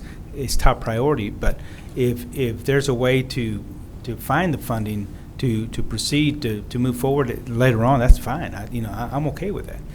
But I think we'll probably have our other plans in place within the next 6 months, I would hope. I think we were going to have commitments, and when you're going after public or private dollars, you're going to have to match them with public. So I would prefer that we at least wait 6 months before we talk about it again, in the sense of getting some other priorities taken care of, whether that be also the expenditure of hot tax, half-cent sales tax, et cetera. which the other projects ahead of this are going to require. Then we'll know what we have remaining and how aggressive we can potentially be with this. Sure. Ms. Farmer? No, Rodney, I Rodney. was just pointing to Rodney. I totally agree with Liz on this. We need to take care of the stuff that we've got on the books right now, and we don't even know what the total costs on all these projects are. So if we get through this next 6 months, we may be able to come back and talk about this. I have a feeling we're not going to be talking about this for some time. I love the plan. I think it's a great plan, but I also think that we need to be doing a lot of other projects before we ever get to this. One of the things I would like to ask you, Carl, is, you know, you had mentioned a concession on there. Where are we on the concession that's down there right now? At the Bosque, the concession building is getting built right now. Okay. So I'd like to see even those things be built and finished and be in and see how the public takes to them. Because one of the things I have somewhat a problem with right now is that we've spent between, what, $10 and $12 million down there now on the river total. It's more than that if you count everything. Well, with everything. Yes, We've the spent last a lot of money down there, and I love it. It looks great. I love walking it. I don't see near enough people using it. And so for the everyday person, I really want them, I want this, our next big projects we have, I want them to be very utilized projects. And I could see the Bell Street fields, the softball fields and things like that, getting more money than this, just for the simple fact that they're going to bring in so many more people on the weekends for these tournaments and things like that, and get those hot dollars. That does fall under hot dollars to me than this would even. So I think that we need to wait on these projects and see how the things that we've got going. You know, when that concession's done, I hope that brings a whole lot more people down there. Like, I remember when Neff's Park was down there and going down there and riding the rides and doing those things. I hope that becomes like that again. I think we're going to see it pick up a lot. Once the concession's built, the puppet's done, the Twisted Root's open. Yes. And I really think that it will. I think that it will do that, and I think that that's when you'll really start. And if you do that and we get a lot more people down there, then you're going to get the public money will be a lot easier to find once you get people going down there and taking their grandkids and kids and everything. I think it'll work out much better. Ms. Farmer? One thing I've learned in city government in 10 years is you don't channel and do just one thing at a time. And granted, the anchors on each end are exactly right. The completion of projects is very important, and the priorities are very, very important. And we don't lose sight of those, and we don't just stop working on those.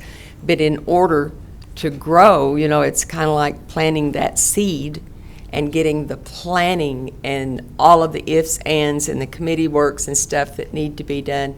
That's what I want to move forward on, to get a lot of that done now and out of the way to move toward this while we are in the process of redoing our streets and researching for water. That work's going on.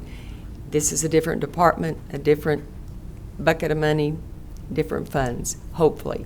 But that's what I'm in favor of, is moving toward that goal. And we just don't sit and wait until that last nail is finished before we put up another board on another house, so to speak. That's just the way it is. It's the pre-planning. And I think that's what you're saying is you're wanting us to plan toward this future. It's not a commitment at this moment to save money. You're going to come back with where the monies possibly could come from and how the stages that it would take. Is that correct? That's correct. Okay. If you're interested in doing so. Yes. I'm not trying to be non-futuristic. It's just right now we have a lot of things that we haven't written the check for. Mm-hmm. And I think we need to write the checks before we start looking at the same funding sources for the same projects. He has a good concept, and I think if there's private dollars that are interested in that, he knows where to get them. But the lion's share is going to be probably public dollars for these projects, particularly the stabilization. So I'm more interested in seeing what we have, what the ongoing maintenance is going to be, just like the things that we've built, before we start committing. But as for planning, you need to have the projects honed in. But I don't want to talk. I have no interest in talking dollars for these until we get other things behind us. And I don't think we're really talking dollars now, just the concept of what could be there in the near future. So I'm not committed to talking funds now. Yeah, if you want to go out and reach out to the private sector for something like this, or bonds or grants, then so be it. I mean, just at least we planted now and around everything that was happening to us. So that's my interest, is just saying at least you brought us a visual. So now let's move forward for later on. We've heard the statements at this point, so I think we have pretty good direction. And it's true, we do have as far as competing projects and projects that have been prioritized by the council, we definitely know that we're moving forward with funding on those. But again, these are important projects, and good direction given, and we'll move forward then. Thank you, Carl. Thank you. Moving on, the next item is to update and possible action on matters related to the city auditorium renovation and expansion. Number one, discussion and consider allocating $2.5 million toward the city auditorium renovation and expansion project. And number two, discussion regarding the terms of existing agreement between the City of San Angelo and SAPAC for the operation of the auditorium. Johnny, Yes. I need to abstain from C. Okay. From C and D. From C and D, okay. Marty Self will abstain from C and D. So, presentation by Construction Manager David Knapp. I'm going to help with this, and David is going to assist me as well. Today we're bringing an item to you I think most of you are aware of. We've been working on the City Auditorium and, of course, the associated Performing Arts Center. And so you've got in your packet, as well as this presentation, we'll kind of go through it quickly and let you all ask questions, and then there are individuals here from the supporting organizations if you want to hear from them. But in short, here's a slide just showing our campus. You'll see on the rear of City Hall where it's labeled City Auditorium. That's the small area that we call the annex, which is proposed to be added on to the rear of the auditorium, which actually takes us to basically phase 2 of what was envisioned. When this project started, of course, we only envisioned with our half-cent sales tax dollars of just sort of fixing the inside of the building, putting a Band-Aid on it, fixing the lights, the electrical. Since then, we had a group, SAPAC, that formed and saw a much grander vision than what we had initially. So that project grew, which includes now the addition of an annex onto the rear of the building, which actually, the great part about that, it really expands our opportunities as far as what we can do with the building and what we can bring in. Going to the next slide, you'll see that just sort of highlights the plan. It shows you that annex area in the rear, which has a basement and a ground level. And then the following slide is just a cut-through graphic of the building. So you see the interior of the City Hall, the interior, and then the far back is where you have the add-on behind the stage area.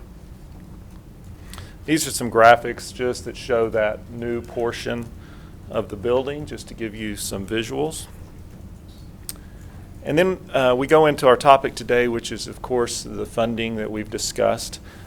Just to lead off a little bit of history, at their meeting last week, COCDC recommended allocating $1.5 million to the annex portion of the project, so you'll be hearing that, and their recommendation will come to council.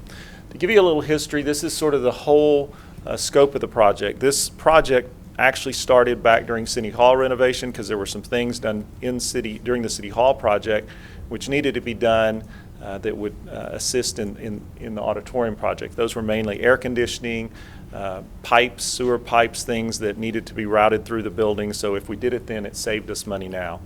So you'll see there work completed during the City Hall project of 1.8. We have design fees and engineering that we have done along the way. We've done the asbestos testing and security. The seating item that you see there for $500,000 is the actual seats that will be in the auditorium. Some of these things we are paying for outside of the contract because it would save us money.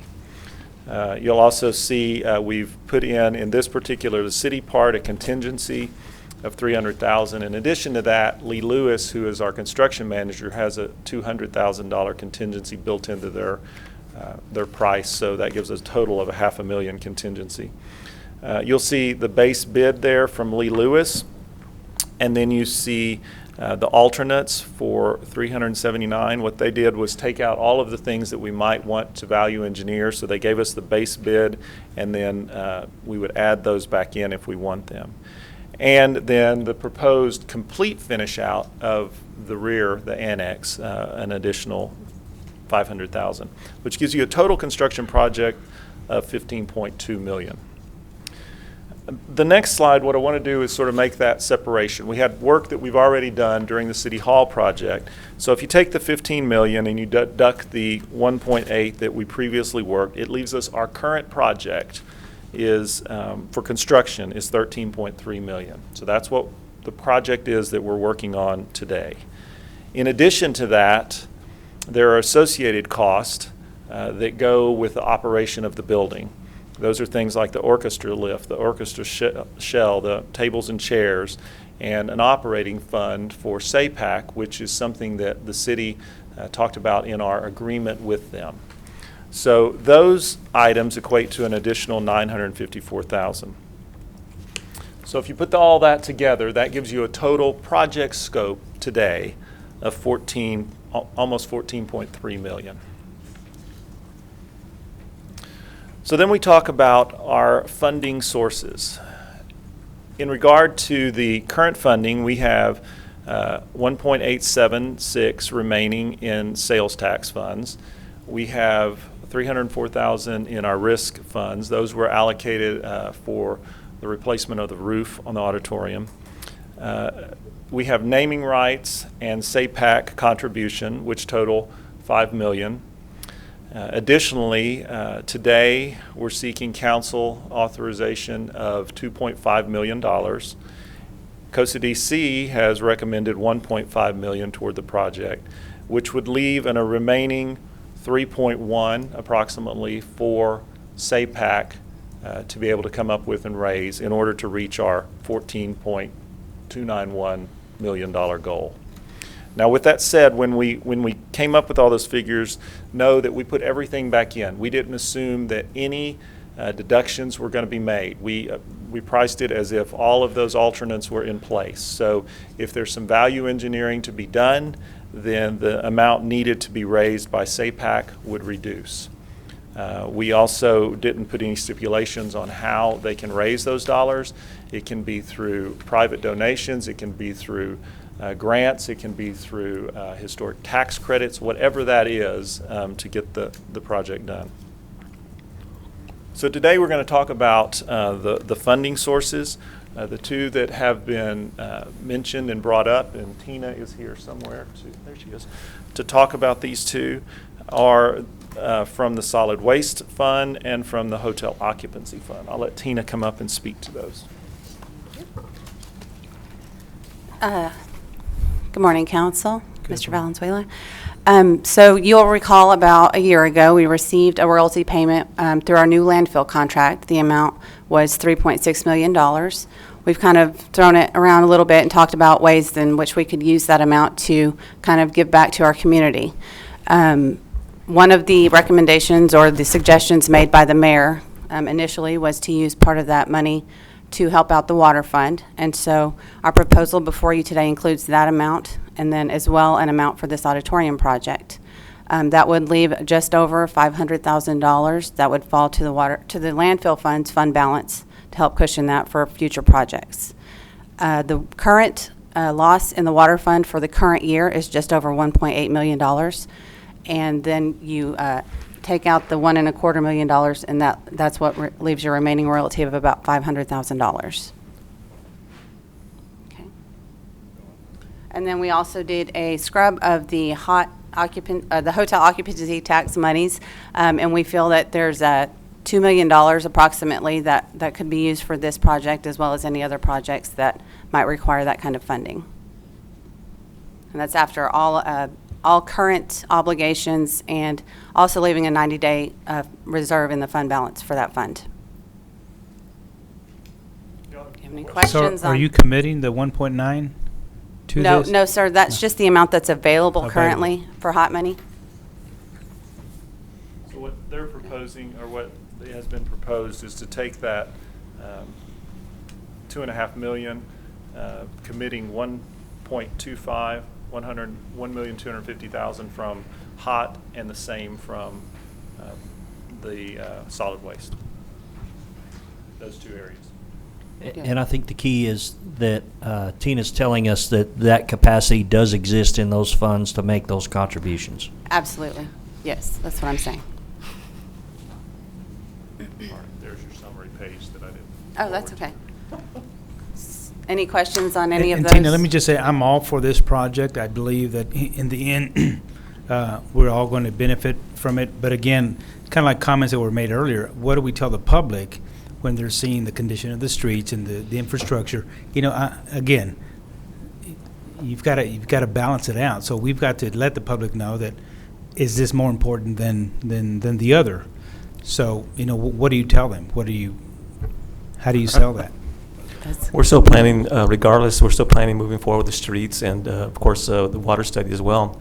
So that's something that's already in the works regardless. This is an additional project that, again, we've taken a look at. I think council, you've taken a look at as well.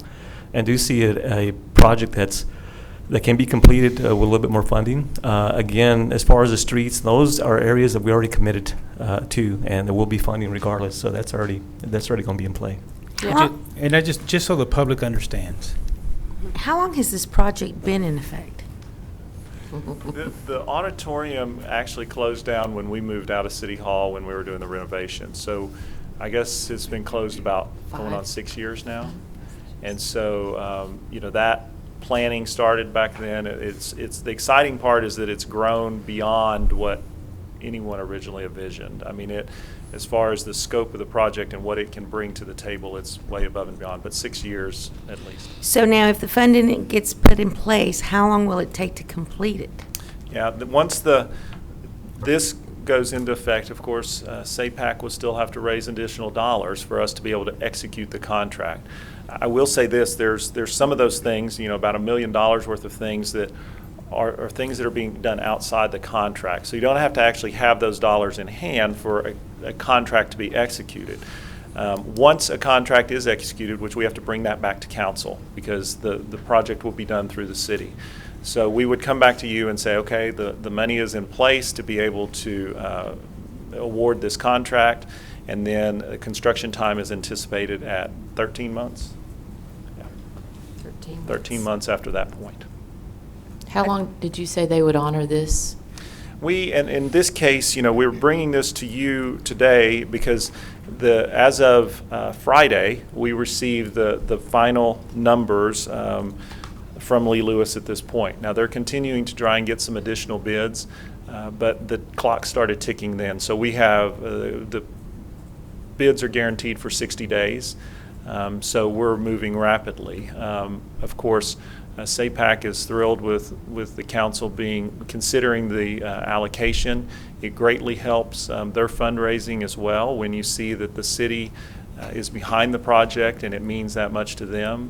The community tends to get behind that as well and support it. I still don't understand though, if their bid, so to speak, is a guaranteed maximum price and they'll hold it for 60 days. You will potentially have some answer from us today, but where does that leave SAPAC in their own fundraising efforts? Let's say if we move forward with this. That leaves them with I think I had it on a prior slide, but basically an estimated $3.1 million that they have to raise in order to meet that obligation. And you have the slide there? Mm-hmm. So on the funding sources, you see we have the prior remaining half-cent sales tax, the risk money, the naming rights, and SAPAC prior contribution of $5 million.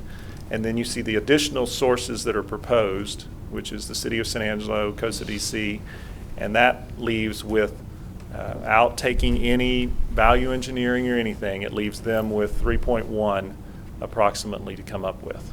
But how do you contract for this amount with Lee Lewis without having 3.1 in hand? Because the dollar amount actually that would need to be in hand would be whatever, let's say they value engineered out, whatever, $250,000. So you deduct that amount down.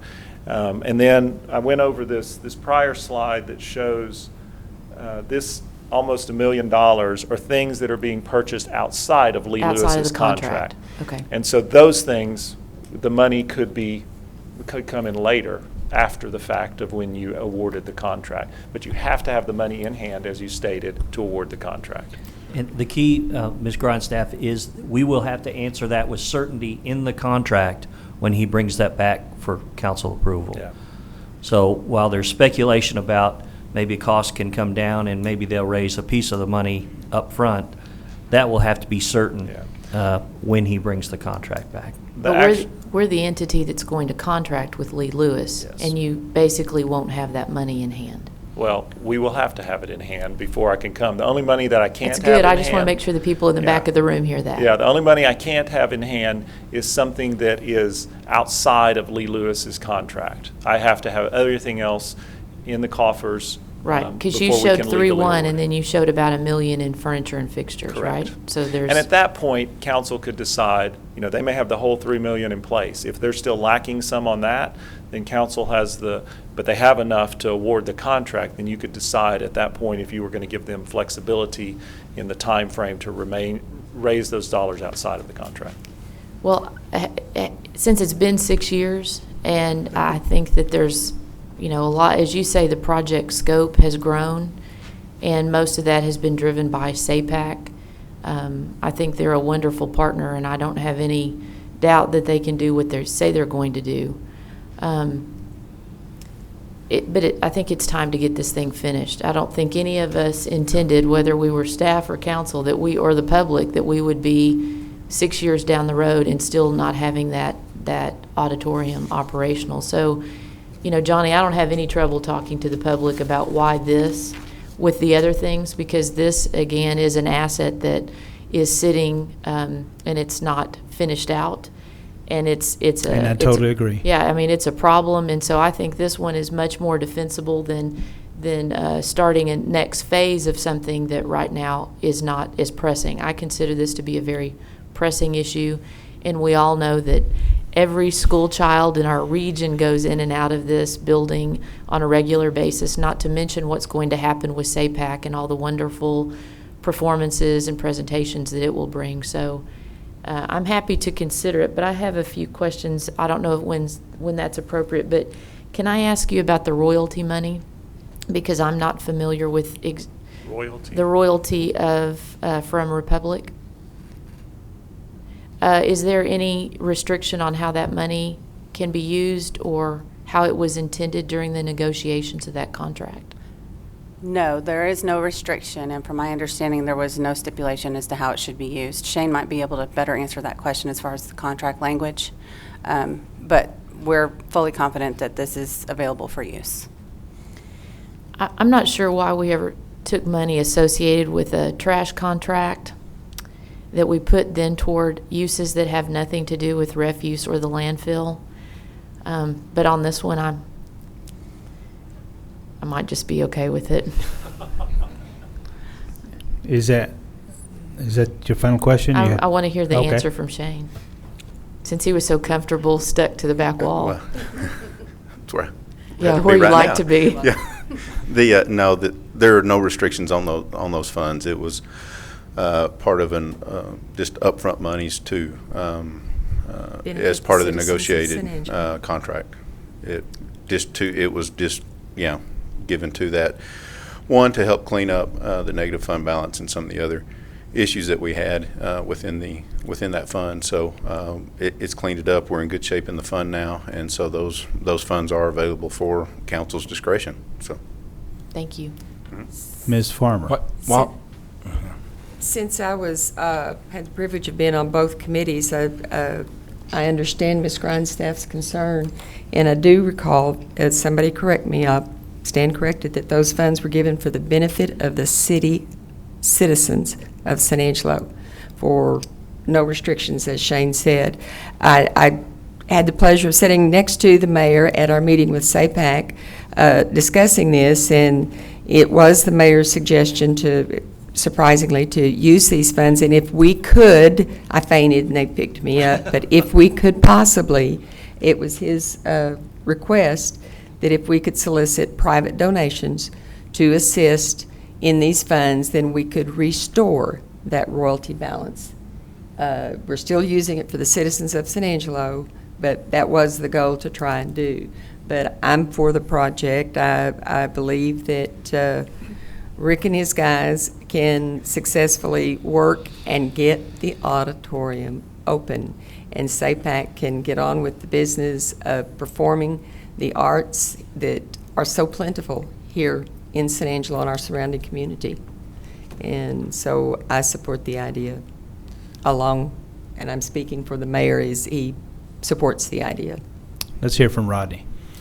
This is for Shane, and I know the answer to this, but so you can tell the general public, this was one of the questions I asked was, when we got that money, we're anticipating a closure of the site and moving across the street to the next site, probably within the next 10 to 15 years, depending on how everything falls out. A lot of that money was intended to start a new site and the cleanup of the old side. That cleanup of the old side, a lot of people don't realize we'll be taking care of that for always, and it costs a lot. My question to you is, do we have enough money in that fund to take care of both of those items without using this money? We will. We actually have we have several years before the end of the life of the existing site, and currently we have cleaned up our negative fund balance that we were struggling with. We've also through the negotiations with Republic and everything, they are going to be responsible for closure and post-closure care costs now. That's what we set up the trust fund, so that end of it's covered. Now, as we move forward and we're looking into permitting the new site, that's where the funds are really going to become important as we move forward. And we're currently projecting that we will have the funds when we get down the road, whether that's depending on volumes, but whether that's 12 or 20 years from now, that those funds will be available in that account at that time to permit the new landfill site. Okay, you understand what I'm saying, though. I don't want to pull this money out of that fund, yes, and then us 15 years from now or 20 years from now. Or 5 years or from 5. now. I don't think it'll be 5, but. I would also mention that through Republic taking responsibility for the post-closure care costs, it did free up a liability that we had in the landfill account of about $3.3 million. That will also be available in their fund balance as a result of that asset being on the books. Well, don't say that out loud, because they're just going to spend it on some river stuff or something. Okay. I think what's important is this money is not the same money that's set aside for the closure and post-closure costs. Okay. That money is actually physically located in a separate in a trust that Republic is now funding. And y'all had already told me that, but I wanted the public to know that we're not pulling money out of some fund that initially was going to be used for something else, and now we're using it for the arts. And the only other thing is one of the phrases you used was cleanup. That might lead some to believe that there's something to be cleaned up. Those monies are actually for closure and post-closure monitoring. Sorry. There's actually not an issue to be cleaned up.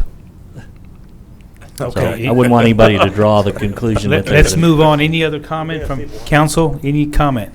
Johnny, if I could, there were a couple of things that people had asked me questions. One is that we will continue to work with Lee Lewis to explore ways to reduce the cost of the project. So we'll continue to work with them. They've been great in that aspect.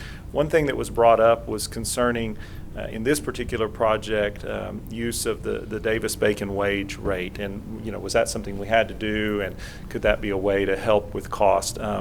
As I understand it, and Julie is here to speak to it if necessary, that is just required by the Texas local government code. So we have to either use the city's conducts its own survey, or we have to use Davis-Bacon for Tom Green County. But I wanted to clarify that. We did look into it. They're here to answer those questions if you have any further of it. Anyone have any questions on Davis-Bacon? If not, I'm going to open up public comment for this item. So we have any public comment of any kind? Please step forward. Having none, I'm going to ask for a vote for this item. Any- What, do you need a motion? A motion I'll for this make- item.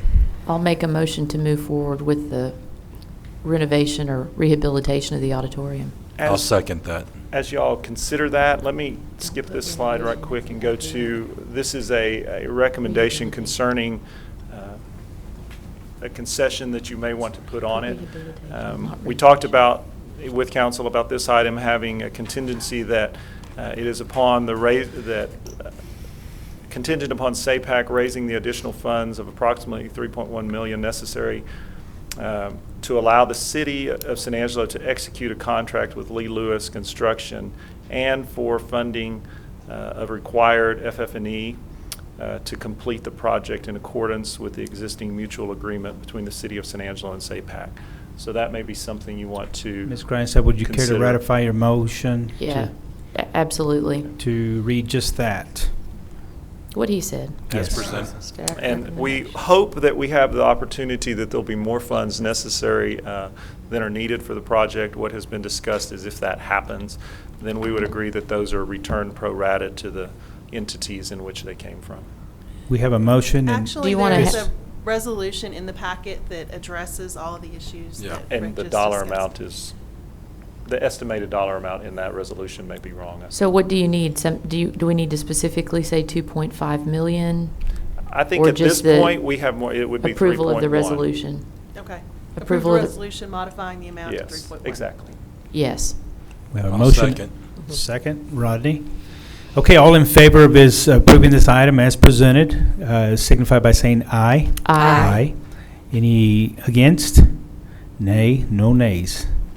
Brian, 6-0. 5-0. I'm sorry. Marty abstained. Marty abstained. 5-0, with Marty abstaining. Johnny, I have one other item on this, just for some guidance. As we look at getting the funding for this project, the remainder, one of the areas we'll look at is historic tax credits. Those rules are still being written, but our current agreement with SAPAC is a 20-year lease with 3 10-year options to renew, which is a total of 50 years. But in trying to meet the requirements of those tax credits, we think we need that initial upfront lease to be longer. So I'm proposing that I come back to you with a change in that contract, making it a 30-year lease with 2 10-year options. It's still the same length of time. It just meets the requirements. So if I don't hear any concern with that from y'all, then staff will bring that back to you in the near future. Bring that back Okay. would be fine with me. That's it. Thank you. All right, thank you. Moving on, item D, consider approval and ratification of the City of San Angelo Development Corporation's approval of an allocation up to $1.5 million of Costa DC Economic Development Unreserved Fund Balance Account for the construction of a new annex, Phase 2 of the City Auditorium, and authorizing the Director of Economic Development to negotiate a proposed contract with the San Angelo Performing Arts Coalition, or SAPAC, for Costa DC Board approval, and subject to approval of the City Council contingent on SAPAC's raising the additional funds of approximately $2.2 to $2.5 million necessary to purchase the required furniture, fixtures, and equipment, and allow the City of San Angelo to execute a contract with Lee Lewis Construction for the construction of the project in accordance with the existing mutual agreement between the City of San Angelo and SAPAC.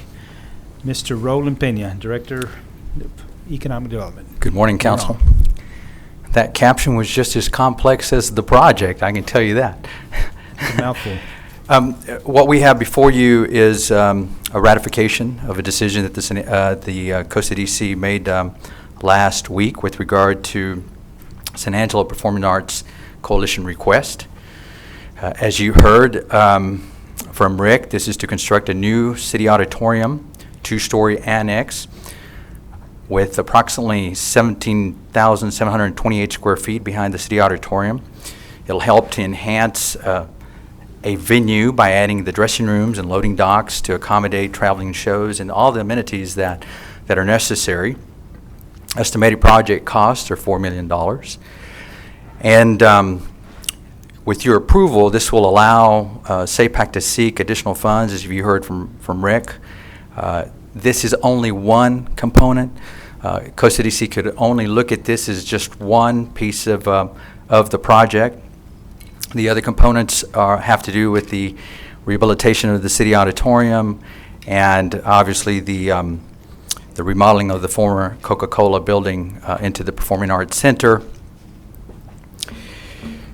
The SAPAC's vision is to create this performing arts campus in which the auditorium becomes the hub, the center of this performing arts campus that includes the music and dance and theater and other performing arts. These are the specific stakeholders who are involved: the San Angelo Civic Ballet, Angelo Civic Theater, the San Angelo Symphony, Cultural Art Affairs Council, and obviously the San Angelo Performing Arts Coalition. You've seen the maps.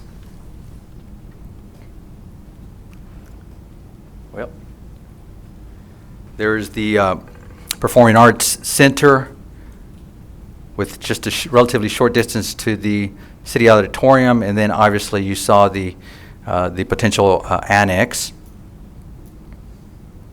You've already seen these photos in terms of the basement and the ground floor. And then with regard to the question of the ballot and what allows us to, or the City of San Angelo Development Corporation to pursue this project, here's the ballot language: the use of sales and use tax proceeds for the continued economic development projects authorized under Section 4B of the Act, included but not limited to. It's that portion. The development, promotion, creation, retention, or expansion of business enterprises that create or retain primary jobs, including suitable infrastructure, up to 28% of gross sales and use tax. Specifically, the Local Government Code, which regulates 4B corporations, Chapter 505, Subchapter D, authorized projects. The Development Corporation has to determine a project. Located in Section 505-152, projects related to recreational or community facilities.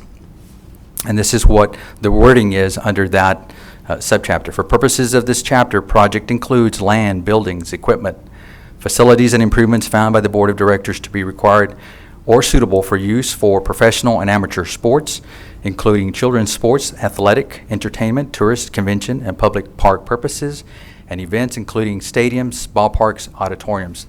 Those underlined are the justification, and it continues. Amphitheaters, concert halls, parks and park facilities, open space improvements, museums, exhibition facilities, and related store, restaurant, concession, and automobile parking facilities, related area transportation facilities, and related roads, streets, and water and sewer facilities, and other related improvements that enhance any of the items described by this section. That's the other piece. So last week, Costa DC approved with a vote of 6-0, that was unanimous, to bring it forth to City Council for their ratification. By caption, this is the action that is requested. I put it on the slide. I don't know if you could read it and see it. I would be happy to answer any questions that you may have with regard to Costa DC's approval. Move to approve is presented. Second. We have a motion to approve in a second. Any comments, questions from anyone on council? Any public comment on this item? Well, if not, all in favor of this item as presented, please signify by saying aye. Aye. Anyone against? Okay, we have a 6-0 vote. Five. You're still, that's right, 5-0 vote. And thank you, Mr. Peña. Thank you. Item E, second public hearing and consider adoption of an ordinance of the City of San Angelo approving and adopting the budget for the fiscal year beginning October 1st, 2015 and ending September 30th, 2016, authorizing employee compensation schedules, providing for the general appropriation of funds, reserving unto the City Council the authority to transfer appropriations budgeted, ratifying transfers of appropriations occurring in the 2014-2015 fiscal year, and amending that budget ordinance accordingly, providing for lapse of all unencumbered or unobligated funds for the prior fiscal year and for carryover of all appropriations of encumbered, obligated, or restricted funds. reserving unto the city council the power only as permitted by law to amend or make changes in the budget for municipal purposes, providing authority for the city manager or his designee to make certain adjustments from time to time in or between budgeted allocations, authorizing the city manager or his designee to apply for certain grants and execute any related documents, and providing for filing of the budget. The budget will raise more total property taxes than last year's budget by $2,865,004, or 9.07%. And of that amount, $653,257 is tax revenue to be raised from new property added to the tax roll this year. Ms. Morgan Chedwigan, you're on. Thank you. We have the conclusion, bringing our budget ordinance before you. Of course, this is second reading and public hearing for the budget ordinance. No changes in the financials, of course, just an opportunity for additional public hearing and to reaffirm that the tax rate is being maintained at the 0.776% with the new amount added for debt service, and the addition to Exhibit D related to the staffing levels to clearly specify the staffing amounts for police civil service, fire civil service, and civilians. And also, in addition to that, Lisa Marley is available to speak about options for parameters for administering pay raises. Council, second hearing. Any questions, comments on this item? Move to approve as presented. We have a motion to approve. I have a question. Question. Before we vote. I do too. For Lisa. Lisa Marley.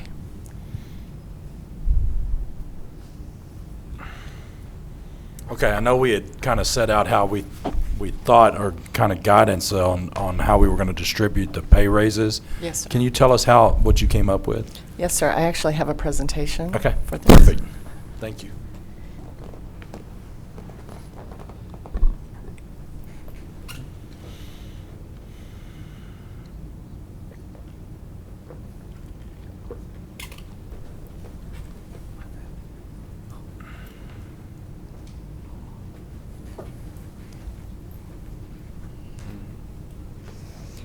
All right, good morning.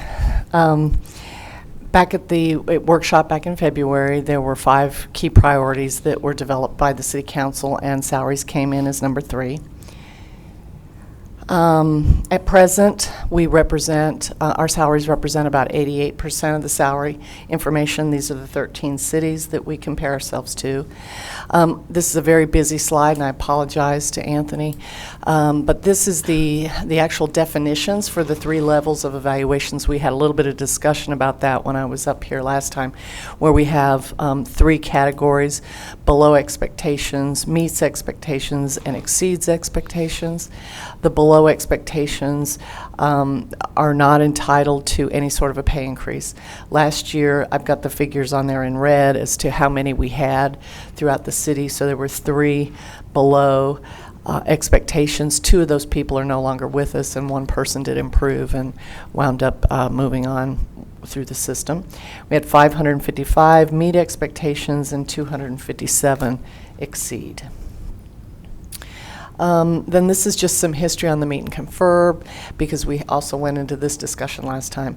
Back in 2007, the police department agreed to move forward with meet and confer, and at that time, the fire department chose not to do so. Part of the meet and confer process required, during the negotiations, the police department did give up some key functions that they had had previously. Number 1, of course, was being able to go to arbitration on any sort of disciplinary action or termination. And then this past year, we did require them to participate in a mandatory fitness program. Contrary to that, the fire department still has arbitration, and they also do not have a mandatory fitness program that they must participate in. This year, just to remind everybody, police is entitled to the 6.26% increase based on the contract that we signed with them. City Council has approved the $1.5 million that was in the presentation that Morgan presented to you. I've got 3 options today that will use those funds to satisfy the requirements for pay increases. Option 1 is to go with an across-the-board increase of 5.5%. This would go to all employees with the exception of the police civil service. The 5.5% across the board then allows us to raise all of our pay ranges by 5.5%, thereby moving closer and closer to the council's goal of getting our scales where we want them to be. The downside to that is that they would not be connected to evaluation scores. We would continue to do performance evaluations, and those would have the same consequences as in the past, but the salaries would not be moved in accordance with the evaluations. Option 2 is to go with 5.5% for the fire department, all of their civil service employees, and then we would connect the pay raises to evaluations, and we came up with 6.26 for exceeds expectations and 5% for meets expectations. By doing it that way, we would be able to move our ranges at 5%. This does give us back the ability to attach pay increases to evaluations and the performance of the employee.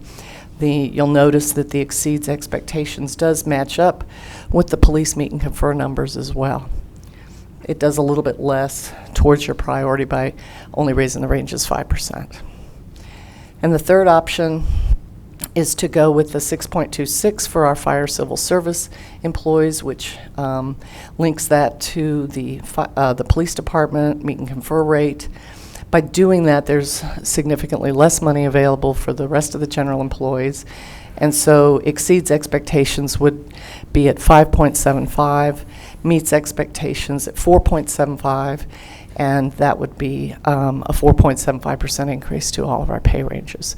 So this is, in my opinion, the worst option, only because it only raises the ranges 4 and 7.5% across the board. Can you go back to option 1?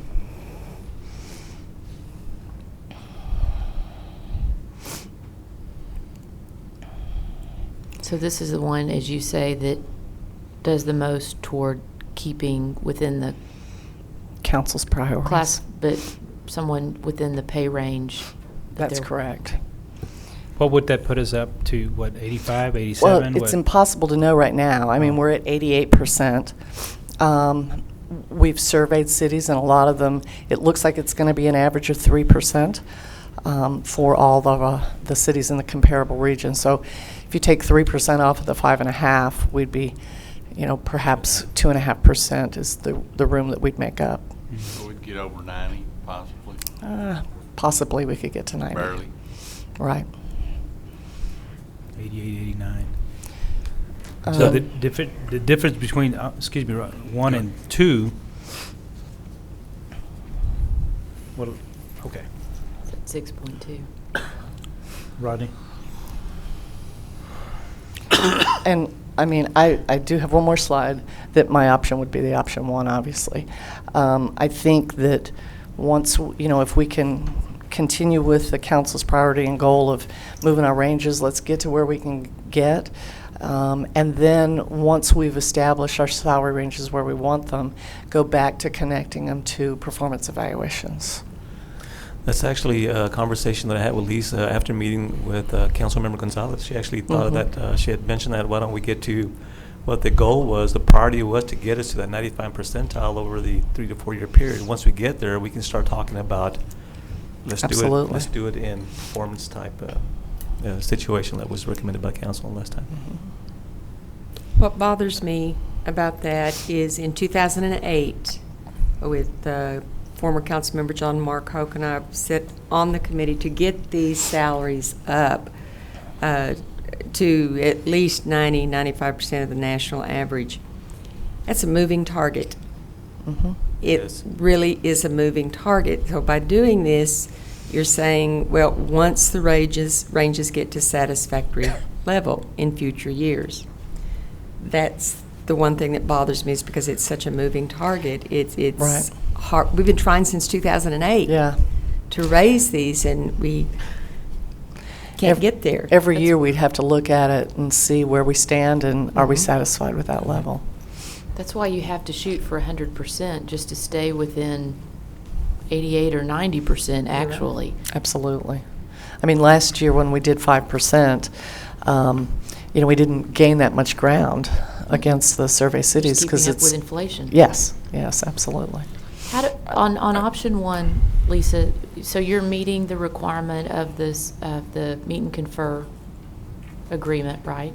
On option one? Yes, yes. And then, since you call out fire, I'm just going to ask, where would you say, and I know it's a guess, where does fire fit in sort of the wage structure amongst other communities that we compare ourselves to? Well, now that we've changed their structure of this, if you remember last year, we changed them to just one step per position. And they are falling right in line with 86 to 87%. But they're lower than what our overall employees. I think Right. they're 1 or 2% down. See, I have a problem with this whole thing is that right off the bat, I think that the firemen should be getting paid the very same, should get the same raise as the police officers. And I would do away with the meets or exceeds deal in order to do that part of it, in order to keep the numbers up there for everybody else. But again, like I've stated in the past, those two departments, our policemen and our firemen, are crucial parts of our city government. I'm not saying that they're, well, they do mean more to me than a lot of the other departments, and we need everybody, but those two departments are trained. We put a lot of money. We put more money into training those two departments than any other department we have. So I would not be in favor of any of these options. I would prefer to have the firemen get the very same raise that the police officers got, and I think that was kind of their understanding. That's why they didn't go to meet and confer, because they felt like they would get at least really close to what the police officers got. And by going with the 5.5, they're getting within 0.76% of what PD would be getting. And I mean, to me, you know, the fire department was really specific, and they felt that the city would do right by them. Right. By not going with meet and confer. But on the other side, PD gave up many, many things in order to get that, and it's you know. Well, the things they gave up, I mean, the physical fitness thing, you know. That's huge, because they fought it. Well, no, you didn't see how it first started out. And I was up there when that first started out, and it was huge when it first started, and at the end, you know, I can pass that test. So to me, that's not a big deal. I could go out and do it right now. Could I pass it? You could pass that test. I could barely pass it, but I think I could pass it right now. But I mean, arbitration was the biggie back in 2008. I mean, that is a big option that they gave up. I beg your pardon? Saved us Yeah, money. it saves us a lot of money, absolutely. Yeah, no, and I agree with that. I wish the police officers would go to that also, and Well, I think we would try to. The police did, fire hasn't, and we spend money on arbitrations. Lisa, So- do you have a figure for that 6.26 for the fire department, and what that would mean for the rest for the of the- remainder? Do you have that percentage by any chance? Let me see if Morgan has her plan go with her. And I may be the only one up here that's saying that, so I don't know. Well, I mean, I think it's a difficult discussion, because we want our police to be paid according to what the prevailing pay is out there. But I want the same for everyone else. I want it for fire, and I want it for the guy in the hole that's working in the middle of the night to fix a water leak, or the person cleaning up a park. I mean, I think in the end, we know that everybody's important. The good thing is the police conversation kind of keeps pushing us to Right.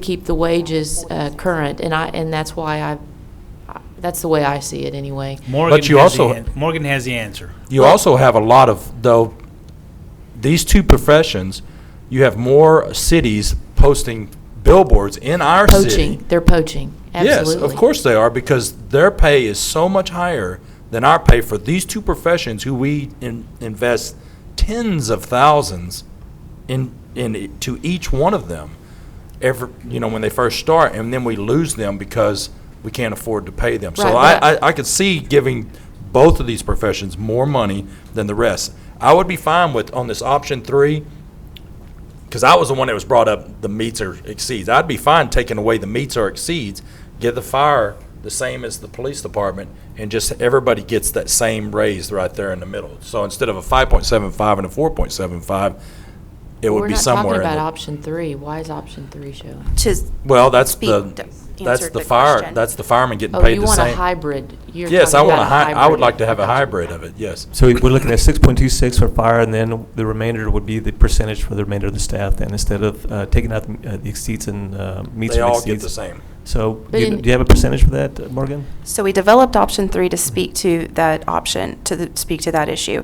The fire civil service, of the $1,561,000 budgeted for general fund raises, the fire civil service at that rate would cost about $625,000.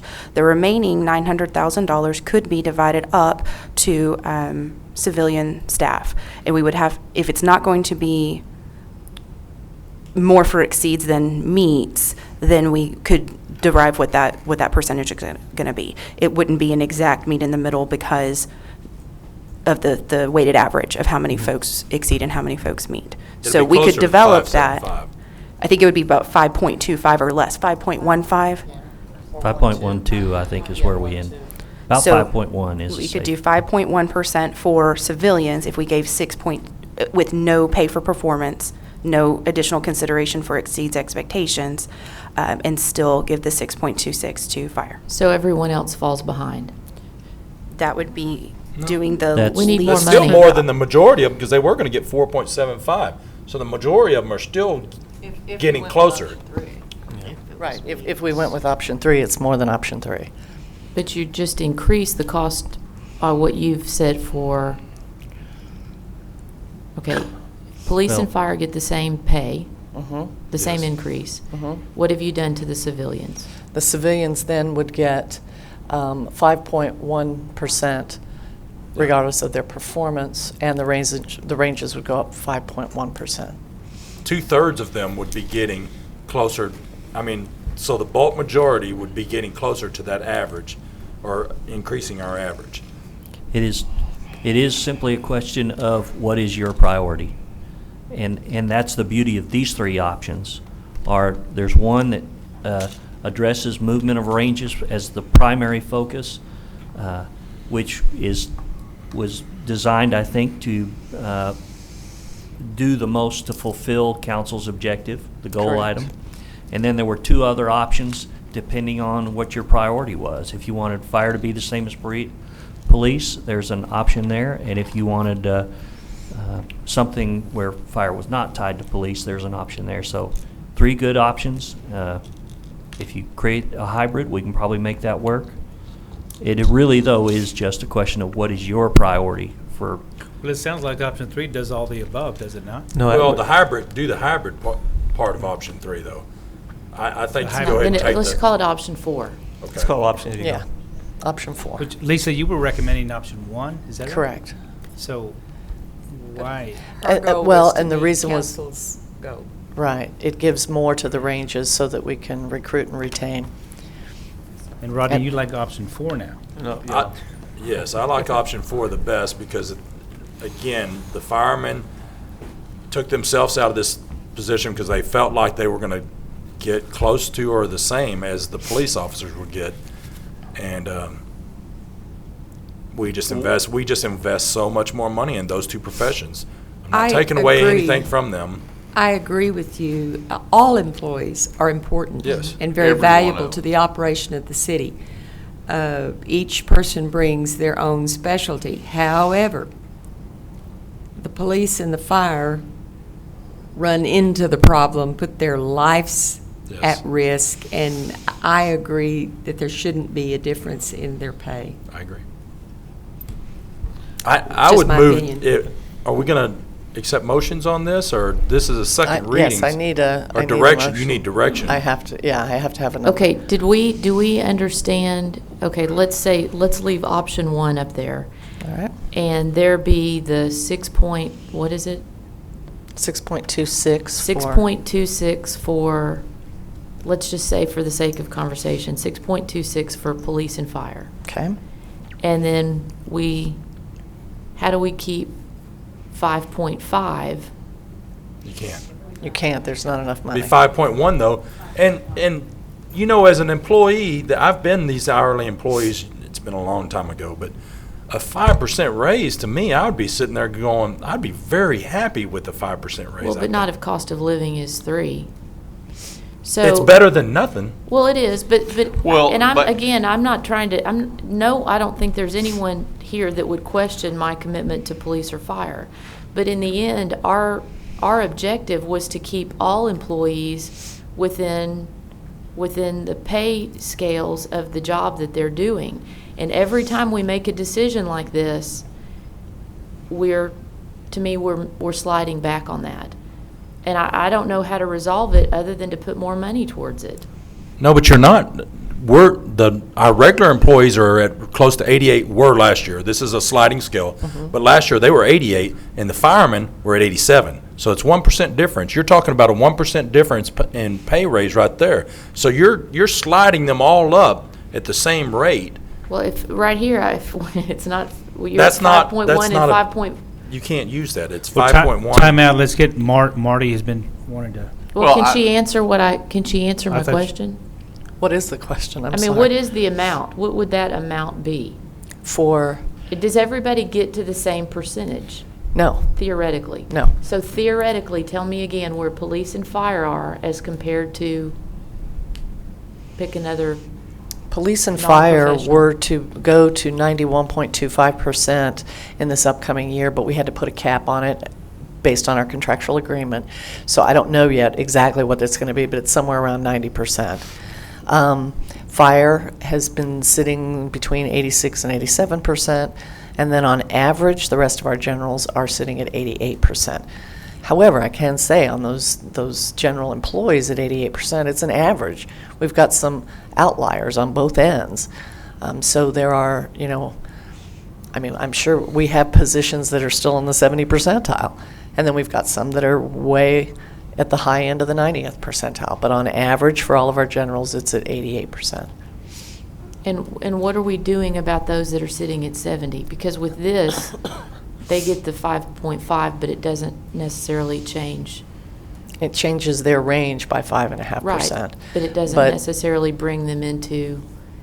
That's correct. Within the. That's correct. They're just fed into the complete average, and we figure out where they are. Marty? Well, I think they're all important, and I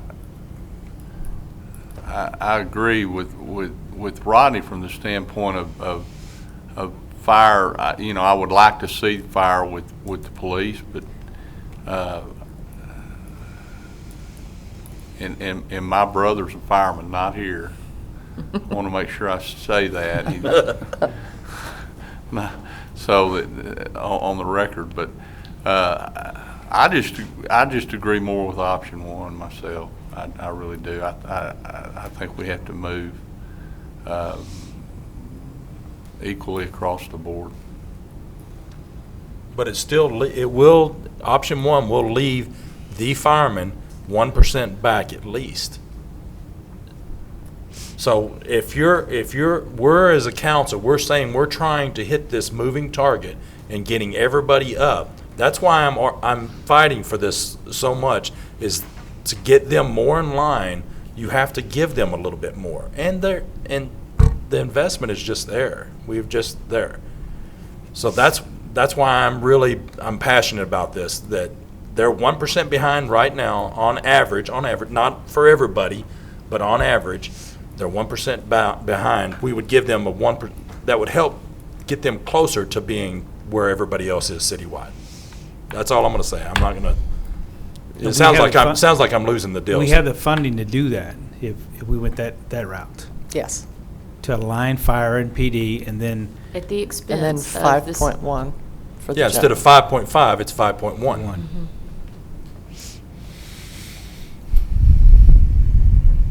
Any more thoughts? She needs direction, so you're going to have to say which plan you're wanting to go with. We got to see what the majority is. As you consider your motion, I think we want to wrap this direction into the motion to approve, right? Yes. I'm not ready to vote on a budget. I have other questions. Okay, but while you're thinking about it, I wanted you to be thinking about how you might make your motion. why don't we characterize what Rodney is proposing as Option 4, and then option 1. So if you were to move to approve with direction to staff to use option 1, or with direction to staff to use option 4 for pay raises. Yes. So, Or 2 or 3. yes. Right. Well, I think is the consensus, I mean, most know of us, it- I think it's 1 or 4. 1 or 4. I think. Ms. I Grimes, don't know. Debbie, have questions? Mm-mm. So you don't want us to move on the vote for this, or you said you had other questions? She's got budget questions. Budget questions. Okay. Well, I'll just jump out here. I'm going to agree with Rodney that we need an option 4. I'm for going to option 4. stand fast on the firemen. Okay, remind me, what is option 4? The firemen would get the very same raise as the police officers. Everybody would Gets get a 5.1 across the board. There's not going to be a meets or exceeds. It'll just, Go to everybody 3. gets a Take- 5.1. That's what option 4 would be. Let her, she's gonna.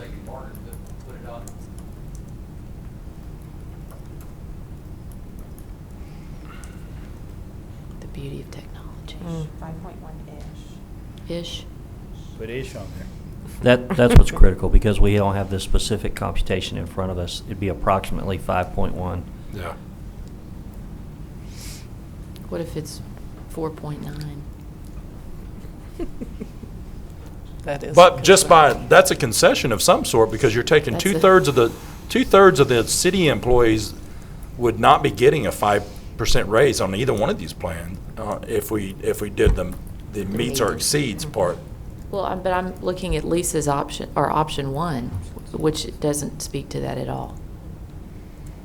That's okay. Right, everybody That's- gets the same.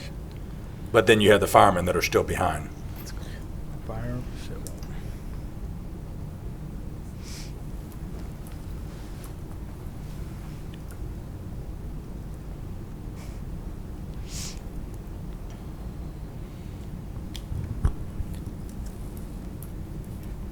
Can we answer other budget questions while you're contemplating pay raise philosophy? Just generally speaking from the budget, I keep being asked about the mental health dollars and the crisis intervention dollars that the county has requested and do on an annual basis. Have we communicated anything to them or seen anything on that? I think what we've got in the budget now is an amount consistent with what was budgeted last year. Did we determine that the county asked for increased money, or the sheriff's office asked for increased money? Are you asking a council person? I haven't received clarification on whether that was a proposal from staff over there, or whether it was an official proposal from the Commissioners Court. I don't know. I that wouldn't answer. have that information. I'm waiting I for don't you to think- tell me. I don't think it was Commissioners Court. I think it was staff over there, CIU. Okay. Because I think that, I would imagine it was staff to staff, because then they were trying to, the Commissioners Court was then trying to, ratify a budget as well. You're I think right. it's a parallel system, so. Sorry, That was- Michael, I just had to have that Well, fun. that was what I suspected, but I haven't had confirmation one way or another. Wasn't it 25,000 that we? I think There's it's in that neighborhood. 29,000 and change requested increase from the $140,000 budget. So it's an increase.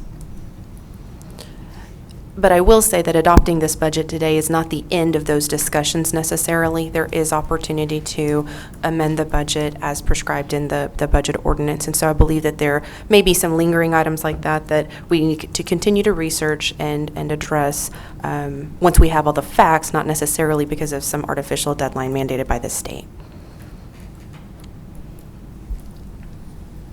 Okay, so where are we? Any more budget questions, or is that it?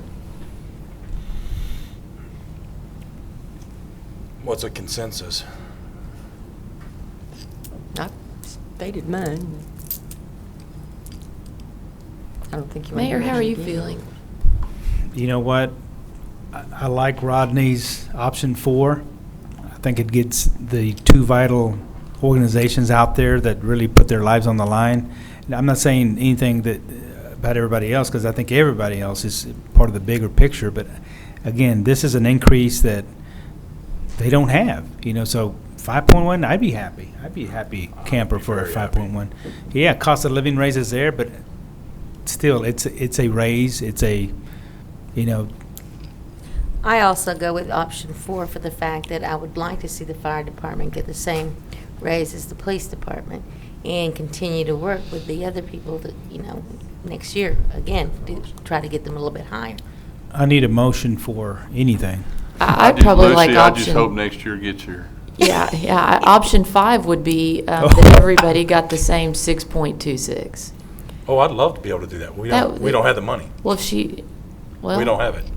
I don't know that we don't have it. We seem don't. to be able to produce dollars for all sorts of other things that we want to do. I mean, to me, this would be a priority. This has been a priority, and I'm not sure why we shortchanged it. No offense to the person standing at the microphone, who I happen to be looking at the moment. Sure, and I would recommend that, the operational revenue that we've proposed in the fiscal year 16 budget fund operational items moving forward. And since payroll is an ongoing investment that will have this 6.26% plus whatever raises offered in future years, we would need a sustainable revenue source that's going to fund that. And so it wouldn't be prudent to capture a one-time funding source to address it once for this year, Right. because that just sets us back in future years. That's And right. so But we keep saying that. We say that, and you're right, but that's why we don't fix this problem. We keep picking and choosing one group, and we don't address the rest of the organization. But we are moving forward. I'm I mean, looking for that- a motion. I move to approve the budget as presented with option 4 under the salary. Second. I have a motion and a second. Any public comment before we vote on this? Anyone in the audience? No one? I'm going to ask for a vote for option 4 as presented. All in favor of option 4, please signify by saying aye. It's the budget also. And the budget. And the budget. Aye. Anyone against? 6-0. Option 4. With the budget. I didn't really vote. Well, I when couldn't you- hear- when you I don't was say wanting to anything, say it's an affirmative. I know. Did we get half a vote from you? Thank you, council. Liz will give you half, and I'll give you half. We'll make it a 5-0. No, I know we can't do that. We're voting in the affirmative for the record. Okay, item F. Are we at F? Is that right? First public hearing and consider introducing an ordinance levying property taxes for the city of San Angelo for the 2015 tax year. An ordinance fixing and levying ad valorem taxes for the current tax year for the use and support of the municipal government of the city of San Angelo, Texas for the 2015-2016 budget year, providing for the assessment and collection thereof, providing when the tax shall become due, providing when the tax shall become delinquent, providing for exemptions, providing for severability, providing for publication on the city-operated website, and provided for an effective date. Morgan, you're still on. Okay, so we have the introduction of the property tax ordinance. Again, we are proposing the tax rate remain the same at .776 cents per $100 valuation. And of course, as discussed earlier in budget about the additional contribution to debt service for future capital projects, streets or police station or any others, the increase to the principal and debt amount has been increased to 9.86 cents, with the remaining of 67.74 cents available for operations. This proposed tax rate is less than the calculated effective rate and the calculated rollback rate that is mandated by the state, so no problems there. In addition, this ordinance before you maintains all current exemptions, so no change or removal of any of the exemptions, homestead exemption, over 65 exemption, any of those items. So those items are remain to stay the same, and the tax rate is proposed to stay the same. Move to approve as presented. Second. I have one question. Go ahead. I heard that, is the state proposing a deal where we're going to get more credit for the homestead exemption next year? Is that what I'm hearing? There is proposed legislation on the November ballot related to changing the amount of homestead for school district tax levy. So it is primarily impacting school districts statewide. And the proposed legislation going in November would be retroactive to this budget cycle, this tax year. However, there is a small portion in there that speaks to municipalities and counties. It simply says that whatever exemptions you have, if passed, whatever exemptions you have in place, your homestead exemption, et cetera, are to remain the same. It shouldn't impact us, though? Shouldn't impact us at all. Okay, that's what I want to make sure of. Okay, we have a motion. Did we get a second? Marty. Second? Marty. Any public comment on this item? Having none, let's call for a vote. All in favor of this item signify by saying aye. Aye. Anyone against? 6-0 vote. Do we tackle item G? We will tackle item G after executive session. Okay. All right. Having said that, we'll move it to executive closed session. Executive session under the provision of the Government Code Title V, Open Government Ethics, Subtitle A, Open Government, Chapter 551, Open Meetings, Subchapter D, exceptions to requirement that meetings be open under the following sections. Section 551.071, 1A, consult with attorney when the governmental body seeks the advice of its attorney about pending or contemplated litigation regarding A, 2013 Seal Coating Program contract, and B, Martifer Hirschfield Energy Systems, LLC, ETAL. Section 551.07, to discuss an offer or of financial or other incentive to OE Renewables Texas, LLC, and or to companies with whom the City of San Angelo is conducting economic development negotiations and which the City of San Angelo seeks to have locate, stay, or expand in San Angelo. The time is 11:54. How long will we be? I say an hour. An hour. We'll be back before 1 o'clock. We are adjourned for executive. It is 12:50. I call the meeting back to order, and we will start with item G, and that is to consider approval and ratification of the City of San Angelo Development Corporation's approval of a resolution authorizing, I'm sorry, let me back up. We just came out of executive session, and there is nothing to report from executive session.